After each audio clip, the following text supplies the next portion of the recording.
Matter of fact, hold on. Fuck all that. Nigga, I'm finna get live, nigga. This shit all start from the hot boys any motherfucking way. Man, turn me the fuck up. Turn me up. Turn me up. Turn me up, forward. Turn me up. Didn't this shit start from the motherfucking hot boys any motherfucking way? Turn me up, Dave. Let's go. Turn me up, my nigga.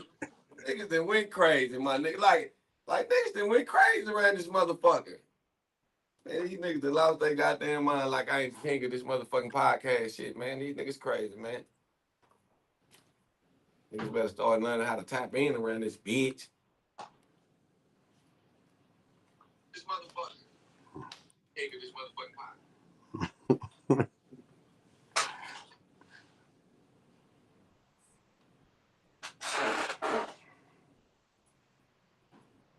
Sound like CJ rocking back and forth in his goddamn me, like an old man. What the remember when they rock back and forth just the rocking chair. Nah, I got a rock. chair. That's my chair. Oh, I That's thought my they were rocking CJ. chair. That's my chair. That's my work chair to rock back and forth like that, man. I thought they were CJ. I said, what the fuck is Nah, this nigga? I got the old man rocking chair right here. Folks on screen, no TV. Real life game, no GT. Parents come choppy like the PT. Checking on the kids, that's CC. Real deal spill when you see. I got the old man rocking They trying to open their eyes to a little bit more. And we are live. There's some folks that don't want y'all to know, you feel me? You know what? Fuck. We gonna give it to them. See, they ain't want me to win. Now I got motion again. Selling tickets and closing the doors. I guess I'll open them then. Cutting up a circle, that G. Looking for a bounce, that's me. Popping out of shit they claim. Everything sold but the game. Free game. Free game. We give them free game. Free game. We give them free game. Cutting up a circle, that G. Looking for a bounce, that's me. That me. Popping out of shit they claim. Everything sold but the game. Folks on screen, no TV. Real life game, no GT. Parents come choppy like the PT. Checking on the kids, that's CC. Real deal spill when you see. All right, folks. Free Game Podcast, episode 73. We live. Well, hey, man, a lot of turmoil and stuff going on in youth sports. Had to drag us back in, man. We took a week off to handle some business. But we are back, man. So let's go ahead and talk to the people. Well, let me introduce myself first of all. Let me introduce myself. I'm 4K Dre, the guy of the podcast world. And we also have a co-host here by the name of Hey, it's me, Brother Day, aka A1, that guy, man. And this is the Free Game Podcast, where everything costs, but the but game is free. baby. Y'all know y'all get y'all ass in here because y'all know we ain't on no sides. We don't pick no sides, and everybody can get this motherfucking work. You feel me? So that's just what it is. Even I get to work sometime when I fuck up. You feel me? So y'all tap in. Go tell your granny to tell her sister, church is in session. Free Game Church is in session, baby. We here and we live, we direct. We got Pastor 4K Dre, the guy, and we got Pastor, a.k.a. Brother Day, a.k.a. Ace Cash. Let's get y'all ass in here. Let's go live. And we going to tell y'all where it started from. See, they trying to act like it started from here. Nah, nigga, this shit started from when my boy Hump Dog was on the Hot Boys and that team left and then the other teams left. We going to tell y'all the real deal Holyfield. We want to know where it started from the nitty to the motherfucking gritty. You feel what I'm saying? Like 5 We years ain't ago, gonna leave out man. that. You feel me? Yeah, we gonna tell the whole truth, nothing but the truth. So help you God up in here. You hear me? We gonna swear on. We gotta raise our right hand up in here. G running out with them kids, and your boy running out with G kids. running out with them kids, and your boy Hey, this Steve. shit just Did you started. see what Steve put? Did y'all see what Steve put? What Steve put? Steve say you can go where you want. Your fucked up attitude gonna follow you. In other words, that's what he put, man. That's your boy Steve. Your boy Steve. Remember Deacon Steve we were talking about? Deacon. I like Steve, man. Steve, man, man, man, get off my boy G, bro. Old nigga. I'm just saying. He got a funky attitude. He don't mind getting petty with the young niggas. He said something to G, man. G is a part of Free Game Podcast. Him and Keita, they like. That's our dog, man. He like the nice version of my Puerto Rican honorary stepdad. host. That's the word. They honorary host. I fuck with G, man. G. You know, I mean, I was just hearing a whole lot of different things. I was just listening, had my ear to the streets. You know what I'm saying? I'm gonna ask the question that people aren't asking. Is this some dark skin, light skin shit going on? Just saying, bro. Seem like all the yellow niggas pack their bags and dip. So Yeah, and left. nah, I'm fucking And with you. hit the Still two fucking other yellow road. niggas over there running G, teams. man, get in there and tell us what was the straw that anybody know what the straw that broke the camel's back, or what incident occurred to make G pack up and take that damn team? Well, this ain't the first team they lost, right? So let's go to the first. Let's go to the first team they lost. We not gonna What you we not talking gonna about? say, oh, Okay, I with like that being said, hold SCD. on, before you get in there, you said it ain't the first team they lost. So, Nah, bro, if I got a problem with you, Humphrey, and everybody else, then y'all might not be the problem. I might be the problem. So, is it safe to say that SED might be the problem? I mean, at the end of the day, like I said, my nephew was supposed to play on the Hot Boys team, and it wasn't no Hot Boys. If we're gonna state it, I'm not sure, but I do believe that even the flag program, a large portion, I don't know how many of the kids, I don't want to report anything inaccurate, but some of the kids from the flag program had left with Coach Marcus. I believe, didn't Coach Marcus used to coach over there with the flag program last year and took some of the I'm kids not to Bullet? sure with the flag I'm not program. sure about that, but the flag, I know right now they still got flag. They got the Party Boys and the Battle Boys. They got the flag, they got the AU, and they got the Party Boys. They The got AU. the AU and they got the Party Boys. They got so flag, big they got slugs. the AU, and they had two AU. Hold on. One Coach G, listen, one Coach G. You what missing the team slugs, Coach brother? G coach? He coached the other AU. It's two AUs over there. He coached the other AU. The B team.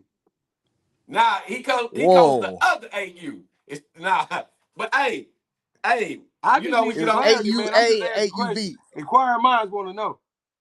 Hey, so G coached the Wild Boys, and like I said, G was always a hard representative of the Wild Boys. I thought that G was the glue that was actually holding SED together when the Hot Boys got broke up. I felt like that Hot Boy team, when the Hot Boys left, I feel like there was.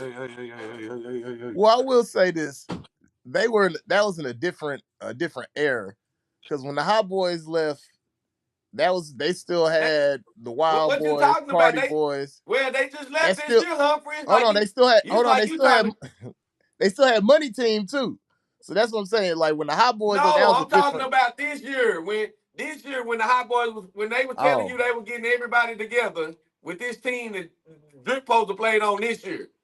And that team is my bad. I had forgot about that. I thought you was talking about like 6U. No, I'm talking about the team that was supposed to be this year that Drake was supposed to play on. That you was because you kept saying you were Hot Boy. I don't know, bro. Dallas Lee's so cold. I thought they always was a team. My bad, bro.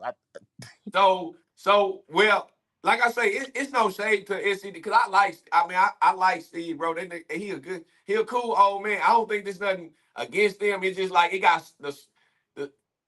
got real sticky. Like once he lost one team to me, and it could be the reason he lost the other team could be a whole nother different, or kids left could be a whole nother different reason.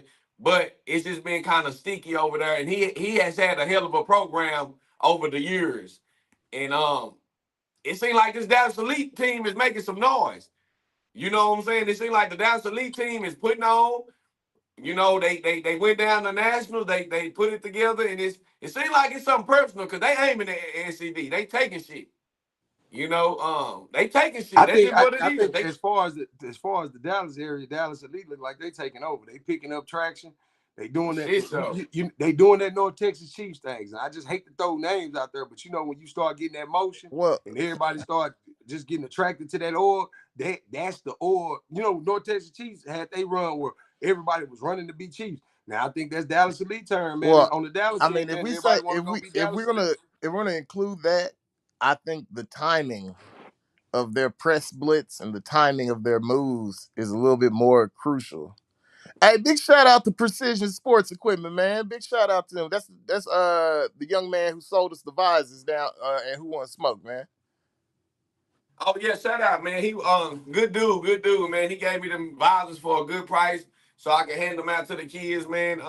Like I say, man, we love this youth sports world, but ain't nobody safe. Even my ass ain't safe. If I do some crazy shit, man, I like to be on here telling y'all some crazy shit I did. So ain't nobody safe. I ain't safe. They, brother Day ain't safe. Humphrey ain't safe. But with that being said, do you think that SED is going down right now? Do you think that like Mary it's a J. chance that Blige, this organization could be like Mary crashing? J. Blige, damn it. Like Mary J. I'm going down, Mary J. Blige style, baby. That's exactly. Hey, you know what's crazy, bro? I don't think it's like the end of SED. I just think that this is one of them things. It's like a wake your ass up. We get comfortable sometimes. We get real snug in these life blankets. When a motherfucker snatch that blanket up off your head, and that's what it was. It's just the shaking of their whole ordeal. They was comfortable. You know what I'm saying? My boy Deacon Steve thought he had his thing on the string. Sometimes you got to get woke up a little bit. You know what I'm saying? Wake your ass up. You know what I'm saying? And I like how he didn't came. You know what I like about it? I like how, man, he doing. It's like he coming more to the internet. He's more. I think, and not just SED. It's gonna make him a better a lot owner. of our presidents, they get comfortable. Yeah. A lot of presidents, and that's how we get caught slipping. When I say we, I say that's how presidents get caught slipping is when they become kind of disattached from their org. Not saying Steve did, but I'm saying how you kind of take the owl shit sometimes. When you know what I'm saying? Because you trusting in people to do the right thing. Because Coach G say he taking players and he matching energy. Coach G say, man, Steve say, you need to be worried about Texas Sport because they ain't dual certifying. So I guess some of the kids that certified with SED and Steve saying, hey, shit, they won't be playing on your team and see that they can certify with SED. So he's not That may going to not be release the it. worry. Now that's not the worry. The worry is what kind of, like, if they end up going to a national, how that's going to implicate. Because they may, somebody may try to ruin their party that way by getting in contact with whatever national they're going to and being like, hey, these kids is dual certified. So do y'all think that we should even, not saying that that Steve would do that or the organization would, but do y'all think that we should take that out on the kids, knowing that, you know what I'm saying, even though some adult shit that's going on, should we hold them to that certification? Bro, you know what though? You know Man, what? I say when Grove, when the family feuds, bro, kids always get toe up in the midst. So if the kids, hopefully it doesn't affect the kids, and it shouldn't affect the kids, and that's in all fairness. But out of technicality, you know what I'm saying? It could. You feel what I'm saying? But I think that the kids are always affected when the family feuds. So that's why we need to, it needs to be something in-house talked about over there. You know what I'm saying? Like, I'm pretty sure things are, it is what it is at this point, but it's an in-house discussion and the understanding need to be understood to let them babies out them contracts. We talking like they grown. Now they got contracts. You're over in pregame. We every like I said, ain't no size over. So say, and that's hey Dave. That's what people love about free game because we ain't got no size over here. Like I said, SED probably think I love what Steven built. To be able to build that, he said he been around 20-something years, man. That's a long fucking time, bro, to have your organization around. So with that being said, sometimes you take your eye off the ball. And it seemed like when like I said, it started with the Hot Boys when that scandal went on. When that scandal went on with the Hot Boys, it seemed like they just started nosediving. You feel me? And to lose two great teams like the Hot Boys and the Wild Boys in the course of a summer. 2 years. In the course of a summer, now you want to tell the truth. Thought you didn't know nothing about it. See how you just gonna tell the truth? You know how they lost that Hot Boy team. He was holding out. Yeah, hey, I didn't know which time, bro. We left twice. They left. It was the second time. We was the elite Golden Bears. So do y'all feel like? So let me ask y'all this: do y'all feel like it's us as adults and coaches that ruin this shit for the kids because this should be more about us than developing the kids? Hey, and showing these kids how to play football. Hey, usually I get on here and I get on the old people, and I'll be like, man, I get on the old people and be like, man, niggas got coming to the modern times, but really, what's destroying the orgs? And as much as we love it and it makes shit cool, was when we started giving each team their own little nicknames and shit. Yeah. Turn up boys, hot boys. Yeah. As soon as you start doing that shit, bro, now each level, we got our own personality. we already separated. We might have our own set of separate uniforms. Bam. You just said say that again, Humphrey. You just say it again. Repeat it. It started off with the little nicknames, bro. Like once everybody started getting the nicknames, and then now you got to think about it. So I got my own name, I got my own special uniform and colors already, and then on top of that, I'm paying my uniform fees and all that shit to the fucking head coach. Like we already an independent organization. Each one of these levels is already an independent organization. You're correct. It ununifies the team. If we got the hot boys and all this, bro, that's good. That this is, but they still SED. If you see it, they stop taking SED off of it and just put the hot boys versus this team, or even back to Flame game, bro. That's the Texas Tar Heels. And if we want to bring traction and attention to Texas Tar Heels, we need to promote that name and that brand on every age level, because we're gonna have age levels that are extraordinary. But I'm gonna also put something on the old people too. I mean, the old people, aka some of the people in charge of the orgs, ain't with the times. They still have that style of shit. This my org, and everybody just gonna check in. You got to be building your value. The parents and the kids and the coaches are always watching. So the moment you start sitting back and just feeling like you can just be the president and just be the cool old nigga walking around this bitch, you're not bringing value. So let me ask you a question, Alfred. So do you think the SED kind of took a downhill spiral when Steve removed himself from president? Well, not even removed, but yeah, he kind of he was still over him, but he wasn't in charge. Do you think that's when SED now took a downhill spiral? I think Greg was the best president for SED just because he's younger and he's in the loop. You know what I'm saying? Well, hey, I'm gonna say some unpopular / popular shit. The growth of SED took Steve and it took Greg. What Greg did on the field spurred a lot of the growth, like directly. Him winning that national spurred, that's the biggest growth to jump SED. But also when he was winning that national, Steve was managing the organization. So he kind of managed that success as it was happening. I felt like that was a way better combination than either one of them has been as an individual so far, because SED didn't become the SED that we know until Greg went on that run and won that national championship. But meanwhile, when they won that national championship, Steve was the president at that time. And that success hasn't been matched since Greg was one of the coaches and since Steve was the president at the same time. So all the turmoil. So do y'all feel like? So do y'all feel like SED got popular on? Well, I can't even say that because the Party Boy did. Because both presidents lost teams. Because you got to remember, Greg lost the Hot Boys too. You know what I'm saying, on 6U. I understand that, but y'all understand why they lost the Hot Boys, right? Let's keep it 100 here. Let's not tiptoe around this motherfucker. Y'all understand how they lost the Hot Boys, right? I have a rough. I understand the first time. Let him go give it to him. How they lose the Hot Boys? Let's talk. Let's not tiptoe around this motherfucker because it's free game. Let's go, baby. Now you break it down. Tell them how they lost the Hot Boys. Let's talk about it. So the first time they lost the Hot Boys was Hal Humphrey, because you was part of that. There was a disagreement. You ain't gonna drop no names or nothing, but I'm just saying, like, there was. I wasn't there, you know what I'm saying? It was one of those lucky days where I was like, I ain't going to practice. That shit too far. So there was a disagreement and a little bit of a little bit of an argument from what I heard. And after that disagreement, I don't think things were all the way healed after that. So the Hot Boys left and went over to the Elite Golden Bears, their 6U season. So that first year we went to battle, we wasn't part of SED. We was the Elite Golden Bears with Quentin Knox. And then the next year they decided to come back because there was a thought amongst some of the parents and coaches that the reason that we weren't able to win nationals is because we didn't have org support. That being a part of SED gave us an advantage.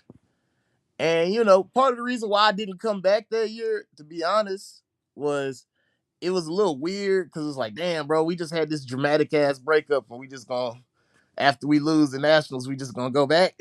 So I was like, I think I'm just gonna go over here and take a couple of dollars real quick. So, I don't like for sure.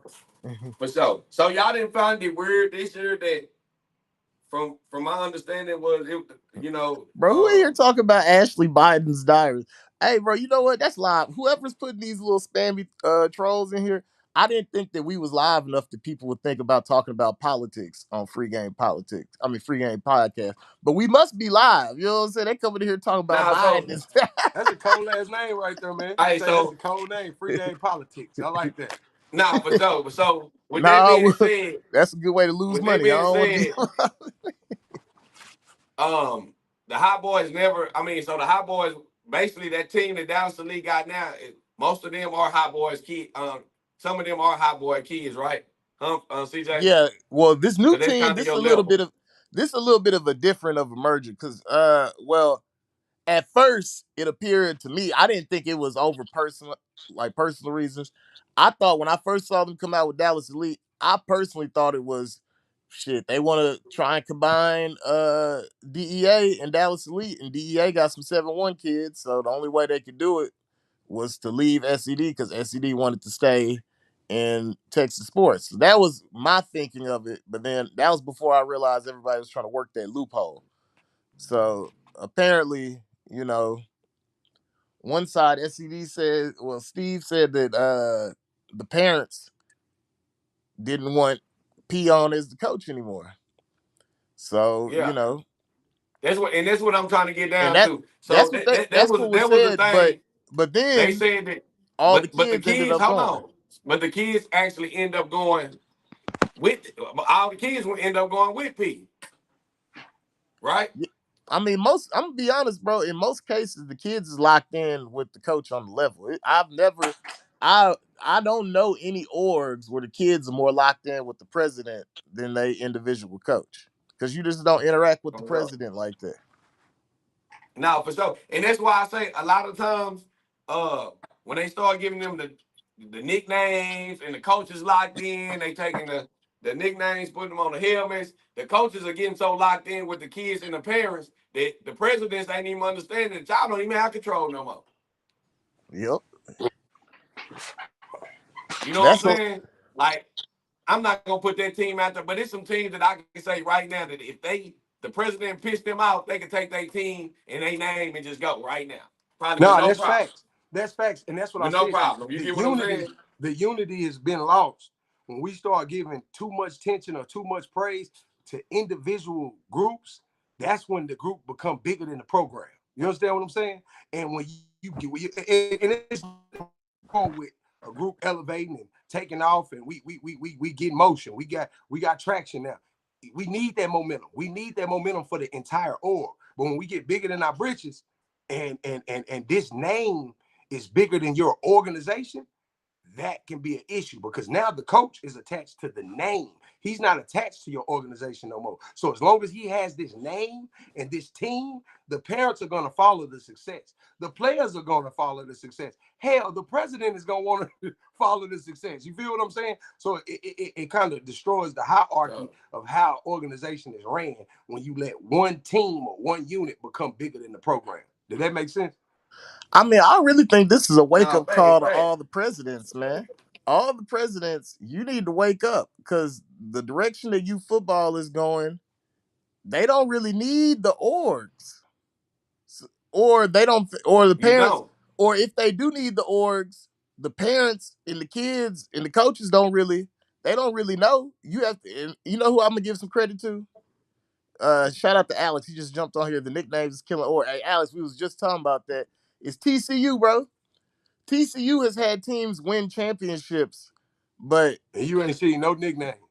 Yeah, bro. It's like it's TC. It's like the whole TCU org wins. They celebrate it as an org.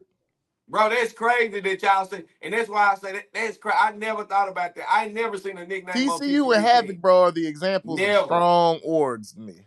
Because it's about the team. TCU, Metroflex. Yeah, it's about the team. A lot of teams like that, I ain't never seen them with no nickname. That's crazy. That's a good point, bro. That's a good point. Because it keeps everything unified. It keeps everything under one umbrella. It doesn't. We can't break off to our own franchise. You understand what I'm saying? We are one organization. We can't break. When you get a name like the Hot Boys and you blow, just let's take it to TCU. Just say the TCU had whatever boys, and these whatever boys, this was an extreme age group that they had. So now we're getting a lot of attention at this age group. Everybody got eyes on this age group. Everybody's talking about this age group. So now the coach is the coach. Look at Miami Gardens. The smallest thing happen, we can snatch our whole team and be like, so Miami Gardens came down here to Texas, and they had a big name and had people trying to play them, but that wasn't the Miami Gardens team that went viral. But since they don't have no nicknames, no, they didn't have the whole Miami Gardens org got famous off of that. Bro, any kid wearing the purple and gold, he got a benefit of it. CJ, damn sure right. That's a perfect example. We thinking it, bro. We was thinking that it's the Miami Gardens, it's the national team, but it wasn't. It wasn't. That team was just one of their teams. It's one of their teams. But that umbrella and the name that we made for that one age group made a name so big for Miami Gardens is it doesn't matter what age group or how they're ranked. That you're gonna and I'll tell you what the difference is between. You know I'm gonna tell you what the difference is between like when Greg's group was winning the national, and when let's say Party Boys, Hot Boys, and everybody else went on their run. People didn't really, Greg's group, they nickname didn't start catching fire until like they was at battle. So everybody was just calling them SED. They wasn't calling them the money team. They really started calling them the money team the year after. So after they won the national championship, it's like they got their own personality and stuff like that. But they run the nationals where everybody was excited and watching, they was like SED. So it made SED, the whole org got clout, got energy off of that. For sure. But then we got that's what it's supposed to be. That's in my opinion. Because everything is subjective in this football world. People take. So how do you think Steve how do you think? In due time, a lot of things blow over. But do you think that SED just basically got too big for their britches? They got too big headed and they lost track of a lot of shit. They lost track from their team. They lost track of a lot of things because they was winning so much going on. You got these nicknames. You got to look at SED. Ain't no chumps on no age group. You know what I'm saying? They got a overall successful organization. So he's thinking that, okay, this team can't be this. The Wild Boys, they can't be no bigger than our 12U or whatever other U's we have in this org. So now, because we all winning. But you got to think with those individual names come individual personalities and individual goals. You feel what I'm saying? If we keep this unified under one umbrella, we have the same goal at hand for the whole org, not just for every single team. So when you got every single team got different goals and different, you know what I'm saying? We want to go to nationals. We just want to win here. We want to do this. Everybody needs to be on the same page. And once you got all of those different personalities and all those different mindsets, now it's the president's job is to go try to collect all these mindsets and put them on the same page versus keep everybody on the same page. Hey, I will say this. In defense of some of these orgs, a lot of what makes some of these teams rip away too is the pressure of nationals. So, whenever you lose nationals, it's an autopsy done. So everybody gets in here and gets to pointing fingers and trying to figure out why we lost nationals. You know what I'm saying? Exactly. Well, let me say we'll this. We'll point to any excuse. Well, let me say this. Also, y'all got to remember, like you just said, G was on a rebuilding stage of that team. Even when he came to the show, he was like, I'm putting this together. I'm putting things together. And I'm just saying he was rebuilding the Wild Boys and he was rebuilding them. And to be honest with you, if it's true that they going to the Big 12 and him doing this Dallas Elite thing, in my opinion, that's the best. That was probably the best move for him right now, with him rebuilding and doing, because like you just said, it's so much pressure on you to actually get this team up the part, get it battle ready, and achieve these goals that these people are putting on. Now this is where I'm gonna say is difficult. This is where I'm gonna say is difficult though. Hold on. So even with the 7U, with the 7/8U, whatever you want to call them, the Battle Boys, when you took on their name Battle, that's why I hold them to a certain standard too, because you put that battle name on you now. So now, in my eyes, I'm looking at you got to go compete and win battle because you didn't put them stipulations on your name. You didn't took that type of responsibility. No, you just can't go to battle and say I'm fifth or I'm sixth or I'm first in Texas. You are the battle boys, and not to make that about them. I'm just saying, like when you take on certain responsibilities and things like that shit come with a lot of pressure, bro. You know, and maybe G just felt a lot of pressure on. You got to think he just got his ass. They got beat what 34-0 by Space City. That did And give them then a they fresh showed start. they can't do nothing. Like the saying is, bro. Great power come with great responsibility, fam. Well, hey, I gotta. But they can't do nothing with TNT. Them Wild Boys couldn't do nothing with TNT. They couldn't do I nothing know. with Space Well, City. hey, that brings us to our greater question, and I was just about to ask this. So right now, was it going to be easier for G to win that Texas Sports 8U division or win that Big 12 division for 8U? Well, that's not the point right now because you got to I think that might have understand. been an easier journey if he could stay in Texas No, but Sports. listen, it's not about winning or losing right now, Humphrey, because at Dallas Elite, he get a pass right now. Whether Yeah, he lose or win this because year, now you're Dallas first Elite, year in my team. opinion, it's his first year team, and he get a pass, and he's rebuilding right now. He couldn't continue to lose over there at SED. To be honest with you, and I could be wrong, I think at the end of the year, Steve probably was gonna get rid of him. Yeah. Who, G? Or it was a possibility. Of It G? was gonna have to be a possibility. Yeah. I mean, they weren't that team wasn't national ready. They weren't gonna be able to win a national. They're not national ready, and I mean, I just don't see them. I didn't see them having a successful year this year. I don't see nobody really having a successful year over there on the SED side but the Party Boys. And that's just my opinion, as far as battle and everything. Well, they'll get some Texas sports championships. I think they'll. Yeah, I mean, well, it it's depends. not hard to listen. That's where we fucked up at, y'all. Texas Sport, Jeremy, my guy.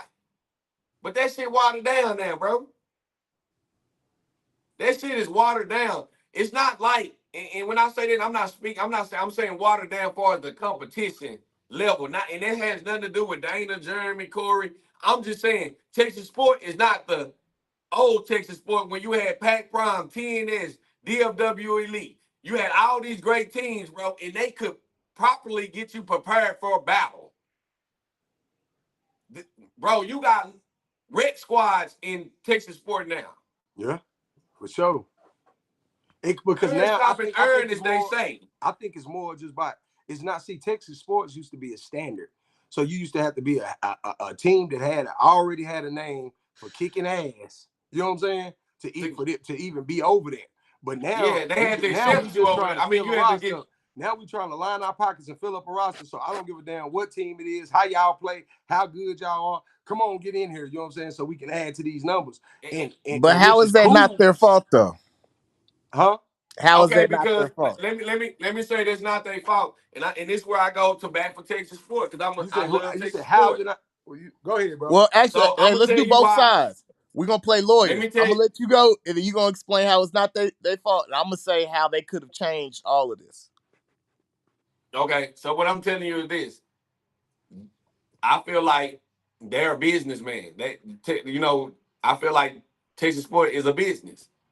And business is about revenue.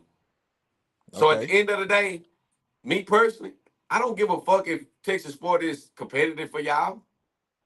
I don't care about nothing. Long as I'm building a great brand, right? I'm building a brand that's creating revenue. And they for what they've been doing, they done brought in a lot of damn teams from here all the way to down near Mexico. So what they did was they brought all these teams in, which is bringing in a whole lot of revenue, and they just giving everybody a shot now. So yes, it then became less competitive, but it then gained me more money. And in business, I'm in business to make money. And if anybody say, "Oh, nah, that's a lie," why the fuck do you wake up and go to work every day? That's true. Why the fuck do you create businesses every day? You see what I'm saying? So Texas Sport is a business. And in a business, we're here to make money. Everybody want to talk about the gambling, this, and that. Okay, cool, let's gamble. And gambling, we're here to make money, right? If we gambling on games, we gambling on coaches, whatever. Nigga, this shit about money. And Texas sport is not a league that can get you ready for battle. Even when people tell me, oh, I'm on 7U and I'm playing up on 8U. Them 8U teams that's in Texas sport, they're not playing like Supreme, most of them. They're not playing like Bestima. Like nothing, that's not you. Like Courtney do, you gonna have to get your ass on the road. And not to get off the subject, but you gonna have to get your ass on the road and go play these teams across in other states to get you ready for battle if that's your goal. If you want that work. Playing upper level is not going to get you ready, especially when you already got 7-1 kids. That kid's age that you're playing against, bro.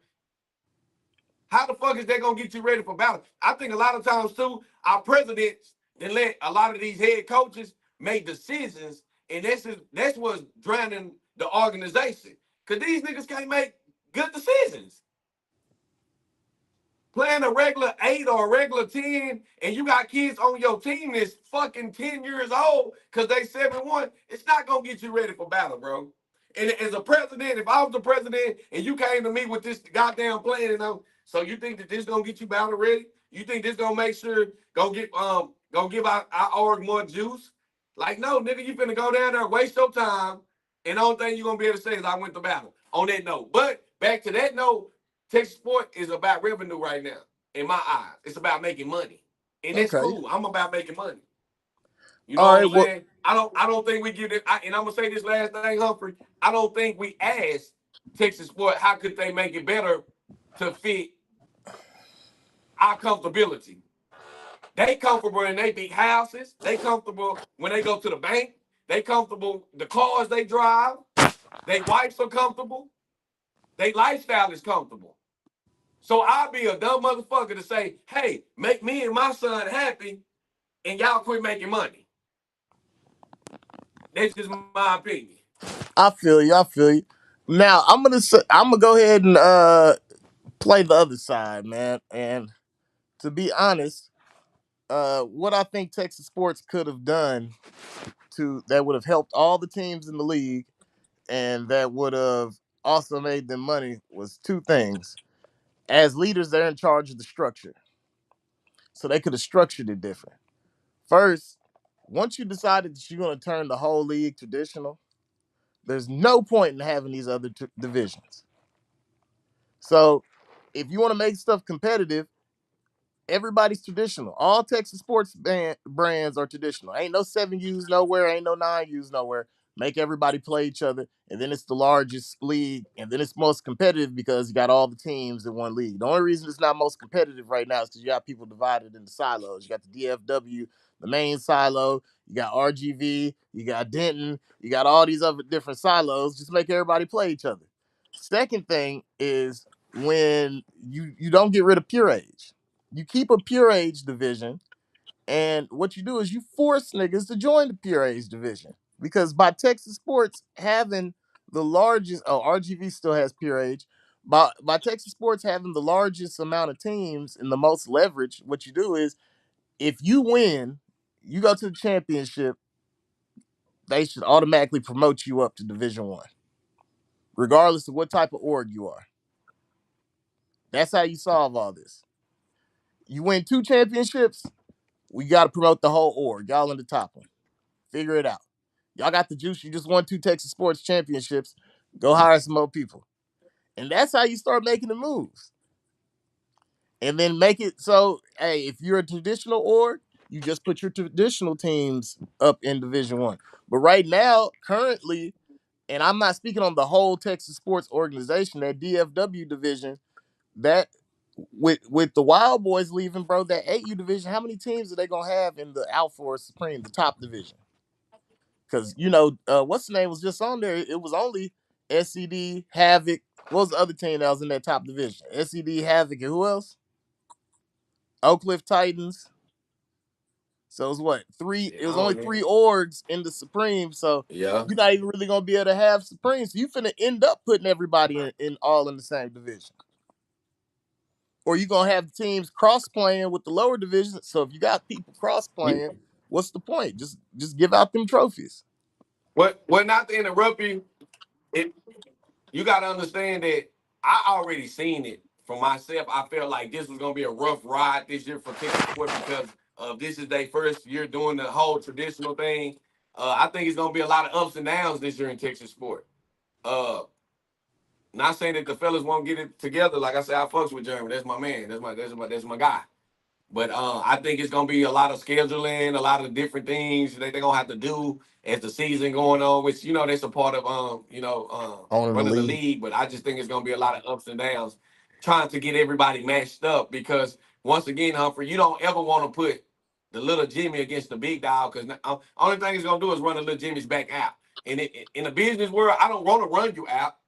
I want you to be comfortable. So I need to match you up with games that can. Yeah. I need to match you up with games that can be once again, last year, I think everybody put 50 up on Wally Bulldogs. I don't even think they in Texas Sport no more. And I ain't saying that's the reason, but them folks didn't have no business over there with us. That's what happens. That's what happens. You get what I'm saying? So now you gotta make games. Right.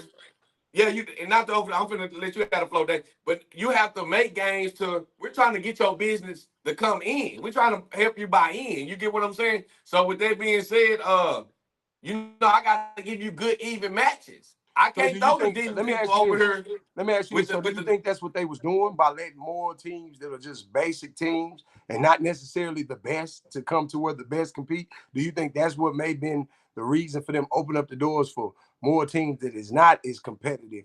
So the teams that are less competitive can play the teams that are less competitive. So it ain't no 50 well, the truth is they situation. want teams like the Wiley Bulldogs. The truth is. Yeah, they want. I mean, they pay. Why wouldn't I want teams like the Wiley Bulldogs? Humphrey? They want the Wild. They try to get rid of you niggas.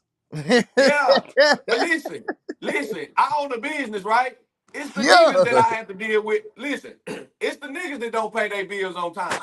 It's the niggas that I gotta go down and check and damn, did they pay this month? It's you niggas. Wiley Bulldogs ain't had no fights in the game. Hey, I'm not racist, but my Caucasian folks, they paid me before me 2 weeks. Damn, it's hitting my check. You see what I'm saying? So what I'm saying to you is this.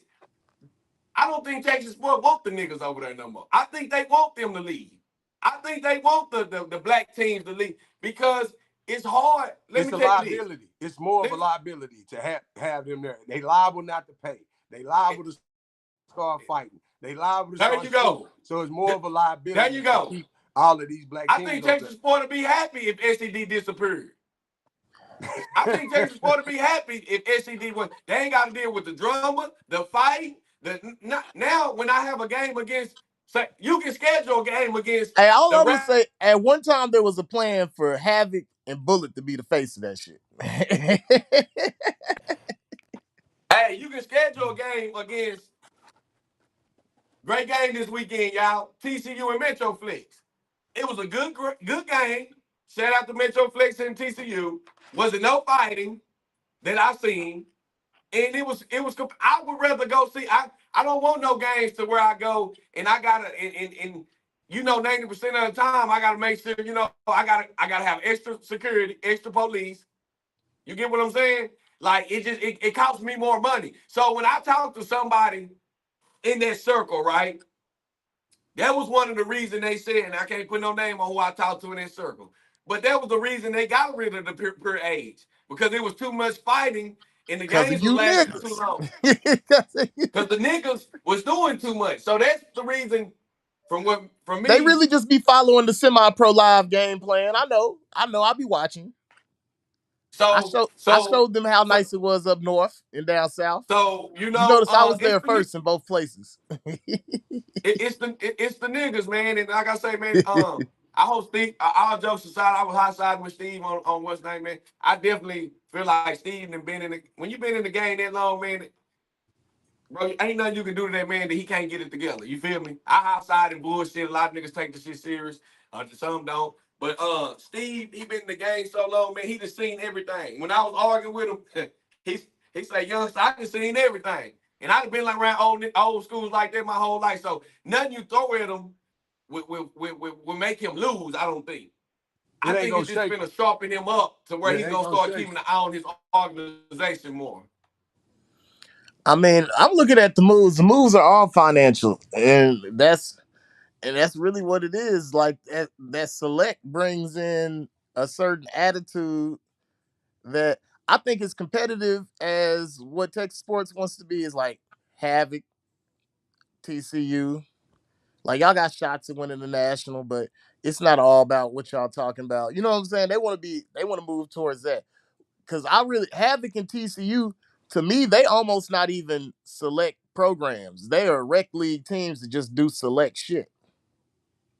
If you look at how they structured, how they organized. I never, since I've been in the game, though, and it happened. I didn't did it. I didn't fought as a coach. You know what I'm saying? I'm not knocking nobody. Because I didn't did it. But I'm just saying, I don't hear a lot of bad shit about they're competitive. Havoc, a lot of bad shit. They gonna come out and compete. They gonna come out and compete to kick your ass. They gonna come out to compete and play football. All right, when we talk about Havoc, you feel me? When we talk about TCU, Havoc and TCU, you gotta throw both of them in there. And I'm not gonna run no TCU commercial, but I didn't actually been over there, bro. If you see, we know you cool with Southside, bro. The level of professionalism on every level, fam. Oh yeah, the way you're greeted, to the way the parents act, bro. The way the parents sit back and let the coaches coach. You don't have to. Since when I was over there, I ain't seen no back and forth between no coach and no parent. But they come from the top though. Exactly. So what I'm saying is the way. Listen, we got the game. But that's what I told y'all. If we see that we're going into war, we're going into war with a young ass leader, with a young ass mind frame, some young ass shit is gonna pop off. But when you're around with some little more maturity, where people that been around the block a couple of times, and then you can have a young staff. Well, hold on. I won't even say it's youth though. I won't even say it's youth because if you look at TCU, I know some old cats at TCU, but Alex is, for all intents and purposes, when you think TCU, you think Alex. Like the old people's the one running it, but Alex is the one projecting the image out into the world and how he carries himself. And you just proved my point. Alex is a very mature cat. Have you ever talked to him? He's an enlightened brother. That's what we call him, the enlightened brother. So Alex ain't on no bullshit like that, bro. His mind ain't. So the people that are around there, bro, I done seen Alex come. And even Curry, bro. Curry gonna talk that shit, but he ain't gonna talk that shit to where it's like, Curry got too much money to be out here fighting. So let me say this, fellas. Let me say this, CJ. Let me say this, CJ. Let me say this. The leaders, our leaders, and that's why when y'all hear me call Steve out, y'all see me call big dogs out. I seen somebody on DFW say, nigga, you call Steve out. Or you call, nigga, excuse my language. You know why I call the head out? Because the head controls everything underneath them. So you got to understand, like right now, in my gym, person come in and put in the application on my trucking company, it's up to me to run a background check to make sure they ain't got no DWIs or whatever the case might be. You got to make sure whoever you're hiring, even with Coach G, when Coach G came here, he was all about SED. Yep. He really was, though. He's putting on. So hold on. So sometimes as a leader, you also got to make sure you sitting down having these talks once a week, once every 2 weeks to make sure the shit is coping steady. When my trainers come in here, and I'm not saying I'm better, but I check on them. Hey, what's up? I even check on their livelihood. Because some be going through shit at home. You got to make sure you interacting with these employees and your coaches to make sure their head is still there. That way, when you start peeping shit, oh shit, I see you on some nickname and shit. I see where you're going with this shit now. We finna go and take this team over. Because he think he's slick. I need you to go down there and take that team over. Yeah, first the nickname you comes. Feel me? After that nickname, so you peep and you say, damn, y'all jerseys different than everybody else's. There is more and more and more independence on this level. So you're right, bro. If you just pay attention, and I think sometimes the president's, like I said, a great responsibility. It comes on the president. It's a lot of responsibility. So sometimes shit will get lost in transition. But you gotta pay attention to where your success coming from. Like right now, we got a business, and it's this one particular branch of business that we got that's getting more successful than others. We need to really pay attention to that, because now a lot of innovative ideas are coming up, and even some branch offs might be thinking about, you know what? we can take this and go do this on our own. So when you start seeing this success and that traction pick up, instead of ignoring them, like, I don't have to worry about them, they're doing good. No, you got to pay attention to them, because now people are having individual thoughts. We thinking to do something for ourselves or our team as an individual instead of the organization as a whole. So that's what I'm saying. When you get like TCU, back to them, it's historical, bro. That's a historical team. It's been around for years. So the AMO might be the face, but the premise and the back of that is older people. Even if you go to the Hallmark over there with the Brazils, the Brazils is a historical name, fam. You understand what I'm saying? 2 o'clock. You say what? No, I was talking. Yeah, bro. Even over there with the Brazils, bro, that's a historical name. So they might have some young faces, but when it get down to the meat and potatoes, we know who running shit. You feel what I'm saying?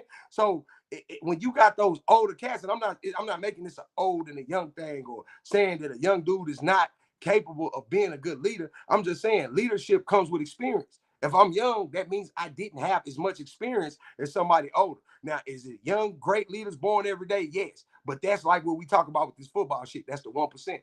Well, for the most part, leadership take time, fam. Hey, I'm gonna be honest. Bro, okay, hold on, Humphrey, hold on. So if I let you lead me and you don't even lead your fucking household, how's that gonna make you a good leader? But you got young niggas to do. If I let you lead me, bro, if I let you lead me and you ain't even ever been a lead at work.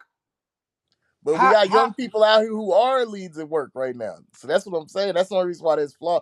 Because I mean, look at Bullet Academy. If you do, damn if you don't. That's a great org. That's ran by some young cats. Well, bro, but the daddy bullet is there. Come on, bro. All right, you just proved my point. If you look at the head of the table, it's the daddy OG bullet back there, fam. They not running amok on their own, and they was taught by a great man, fam. It's called the trickle down effect, fam. It's a part of business. So do y'all think? So do y'all?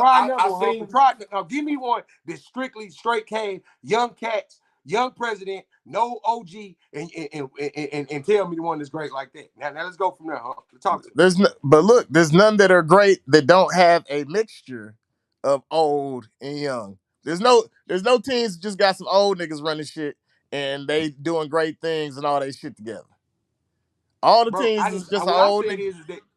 Tell me one that's all young. Tell me one that's all just young start out. There's more. There's less. There's less young. I'm be honest. There's less young. If I didn't want to start an argument, but hold on. There's less young organization owners. Period. Though motherfucking orgs that were started by young niggas that do this, because that's how your life is when you're young, bro. I'm saying like in youth football right now, there might, if we take the DFW, it might only be like. There's less than 10 orgs ran by young niggas, where the whole org is ran by young niggas. There's less than 10. Mm-hmm. It might be 50, 60 orgs that got some old nigga at the head. And we all know it's only the top 10% that's really doing good for the kids and doing something. Basically, you got to have some type of experience to do any type of job, bro. Any type of job. That's exactly what I'm saying. And that's the only thing. It's damn if you do, damn if you don't. You have to have experience. And with experience, only way you get experience is making mistakes in life, bro. You get what I'm saying? I want to address Scott. Hey, women who are looking for roles in these youth sports teams, we could have more women org presidents. Like, you know what I'm saying? I think Miss Deborah had DFW Dogs. Huh? Exactly. I just think women in their organization skills and they come at stuff from a different standpoint. Miss Monica. Yeah, Miss Monica. Monica was at the Ravens. Deborah and was she ran TEYSL too. She ran a league. I think a lot of times too, bro. Because you take the aggression out of it. Hold on, Humphrey. I think a lot of times it's this, bro. A lot of our presidents also be having too much going the fuck on. Most of them, and I ain't knocking y'all. I ain't knocking it. I'm just saying, like, if you went, most of the time when you got the women is focused on the paperwork, on getting shit. You know what I'm saying? Focused on the eyes. The particulars. The particulars. You know what I'm saying? We gotta want the coach, be the president. We gotta want to be the pimp, have all the hoes, gamble a little bit, and then that's when we get sidetracked. But that's why.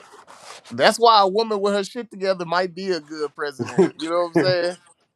Like, you gonna be on, we want to go beat them niggas down in Houston. You're gonna be like, we can't afford to send the kids down there. You know what I'm saying? And I'm not gonna, like I said, I'm not gonna say nothing because I don't want to step on no toe.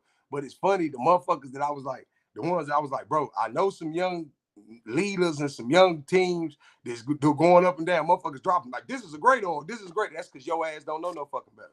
You don't know the ins and outs of what. I'm looking at the comments. This is a great organization. This ran by you. You are full of shit. You don't know what you're talking about. But don't get me wrong, too. You got some old fools, though. Yeah, you got some old fools. You got some old niggas that don't know no better. They think they know better. Right. Hey, because let me ask y'all something. Let me say this, Dave.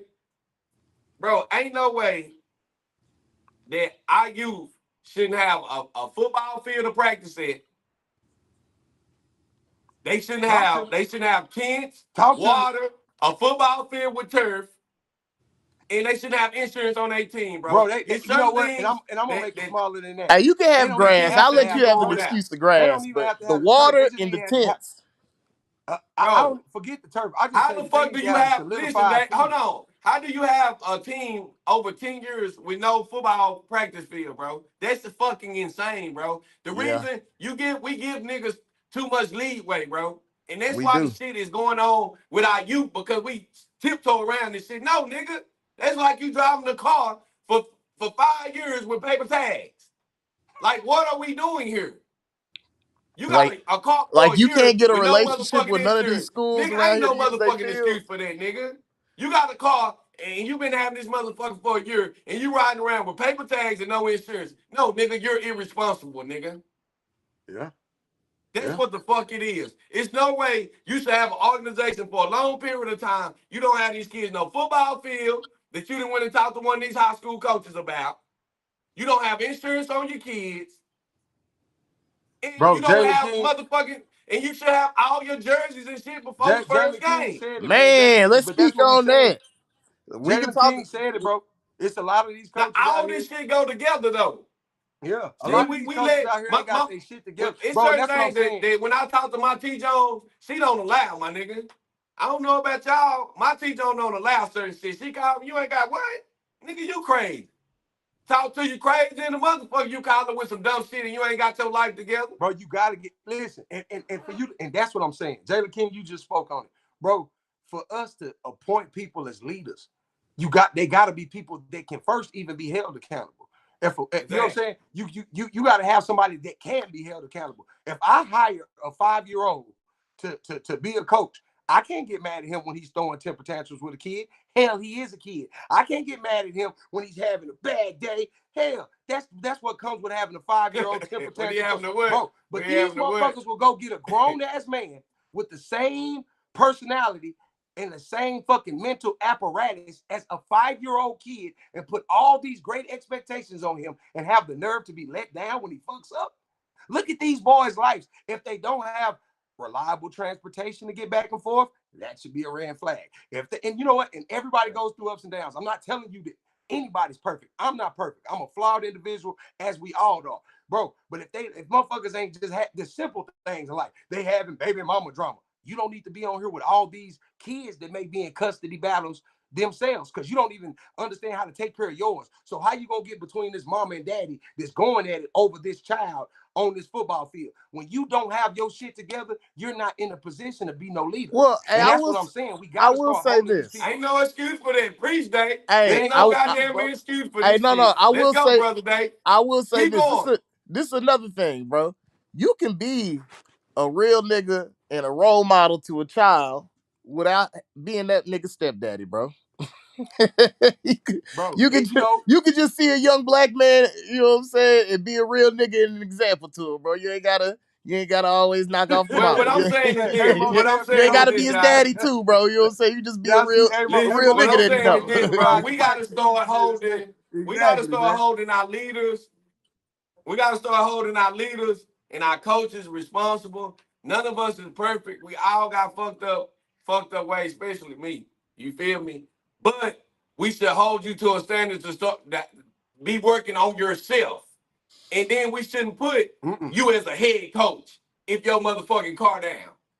You can't I will say this. How the fuck team gonna make the brakes on time? Hey, I will say this. You can be a coach. You just can't be the head coach or the president.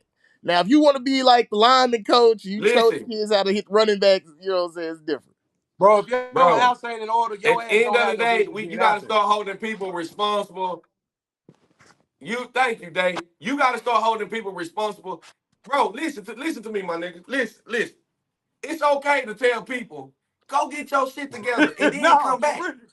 We're not turning you around. But what the fuck do you need to be out here for? Facts. What the fuck do you need to be out here for? And you need to be on the job getting your life together. That's where we fuck up at. We say, oh, it's something. No, nigga, bro, it's not. And if you look at this, bro, get your think about this, bro. And then come back and goddamn me mentor these kids. Bro, because go get you together. And they always saying it's a volunteer act. Bro, if everybody on your coaching staff had they shit together somewhat, or at least they life together. You know what I'm saying? Bro, listen. Let me tell you this. When we going to Florida, is Dwayne on here? I think I've seen Dwayne. If me, you, Dwayne, we all say we going to Florida with our kids. Nigga, when I call you, I call Junior Daddy Dwayne, nigga, we got our shit together. Nigga, we fly out tonight.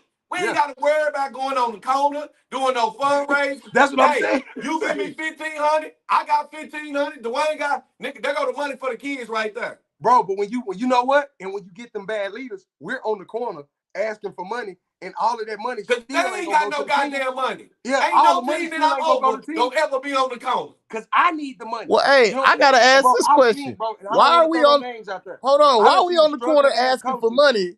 Hold on, why are we on the corner asking for money when we paying team fees? If your team ain't going to Florida, if you ain't traveling, why are you on the corner fundraising anyway when you pay $300? I'm gonna answer. Let me answer that. Please let me answer that.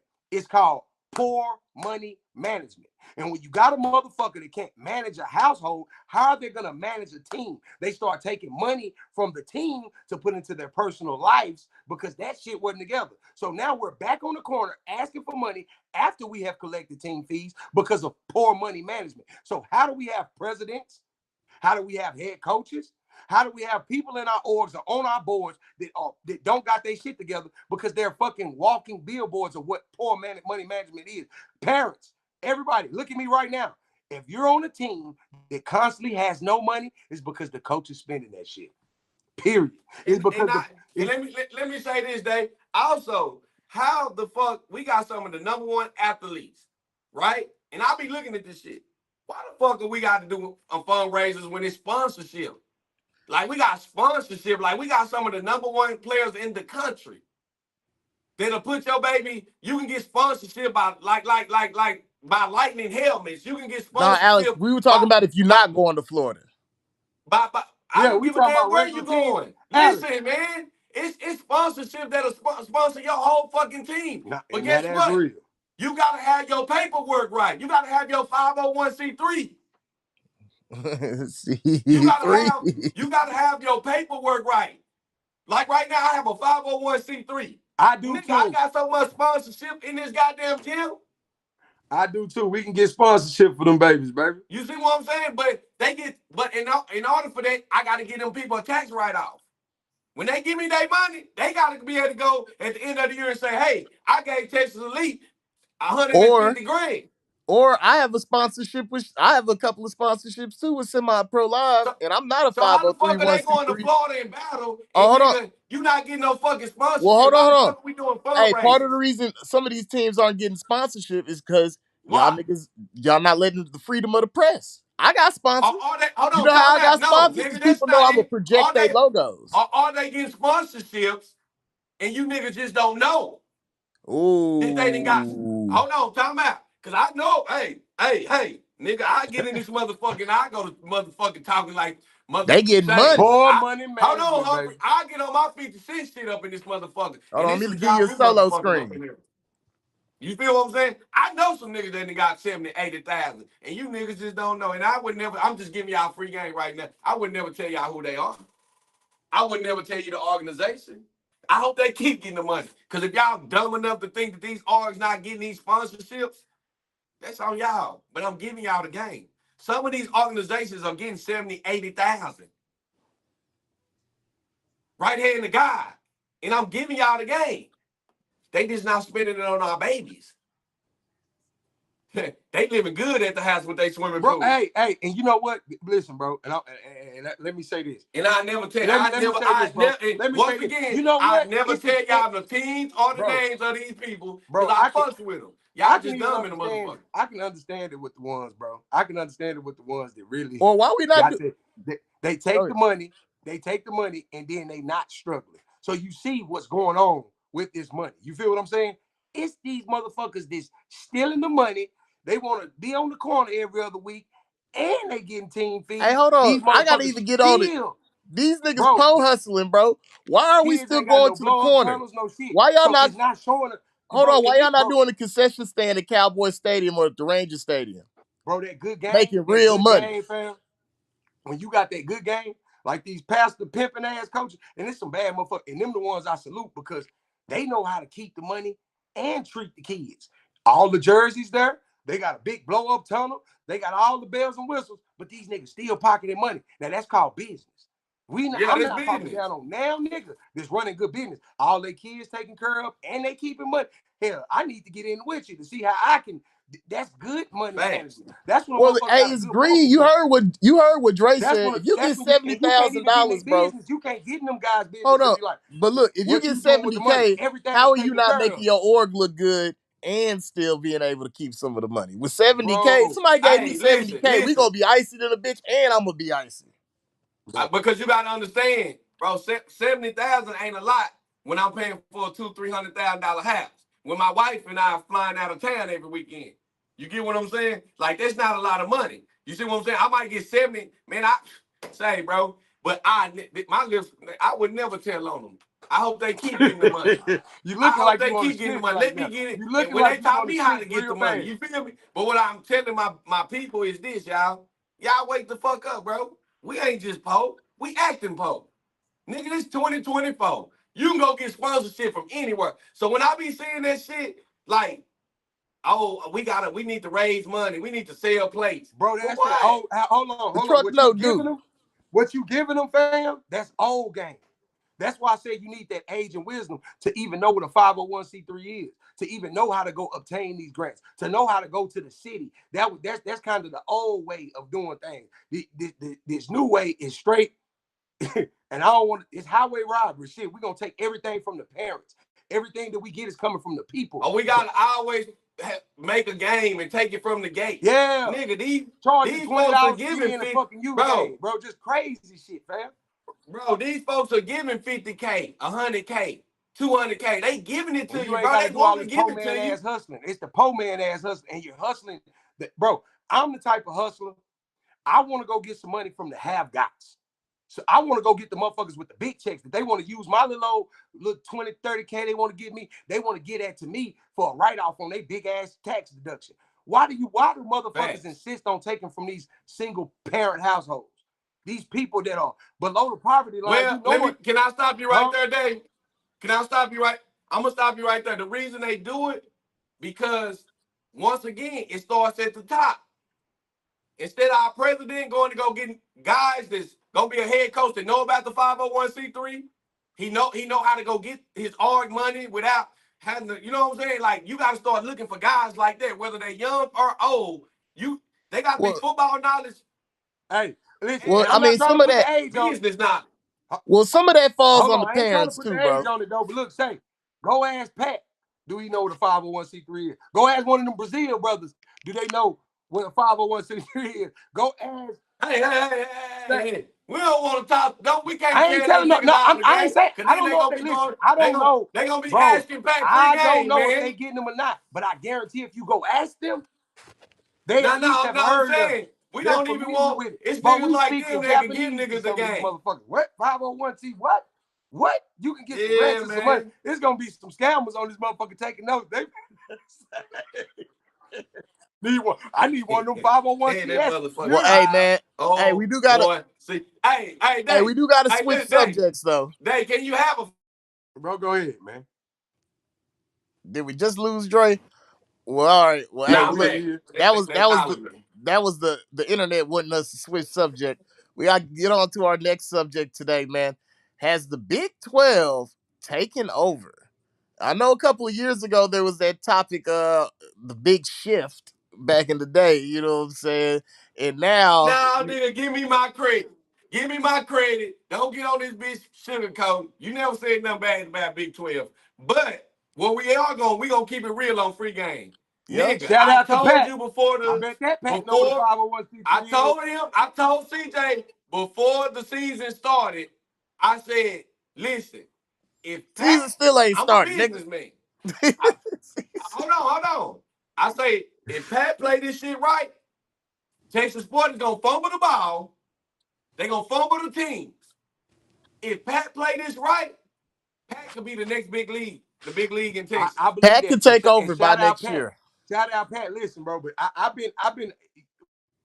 think the Big Youth is the next best thing, bro. Well, the best is literally gonna compete because I'm gonna be honest, bro. He fucked up so bad in the past that he already know what not to do.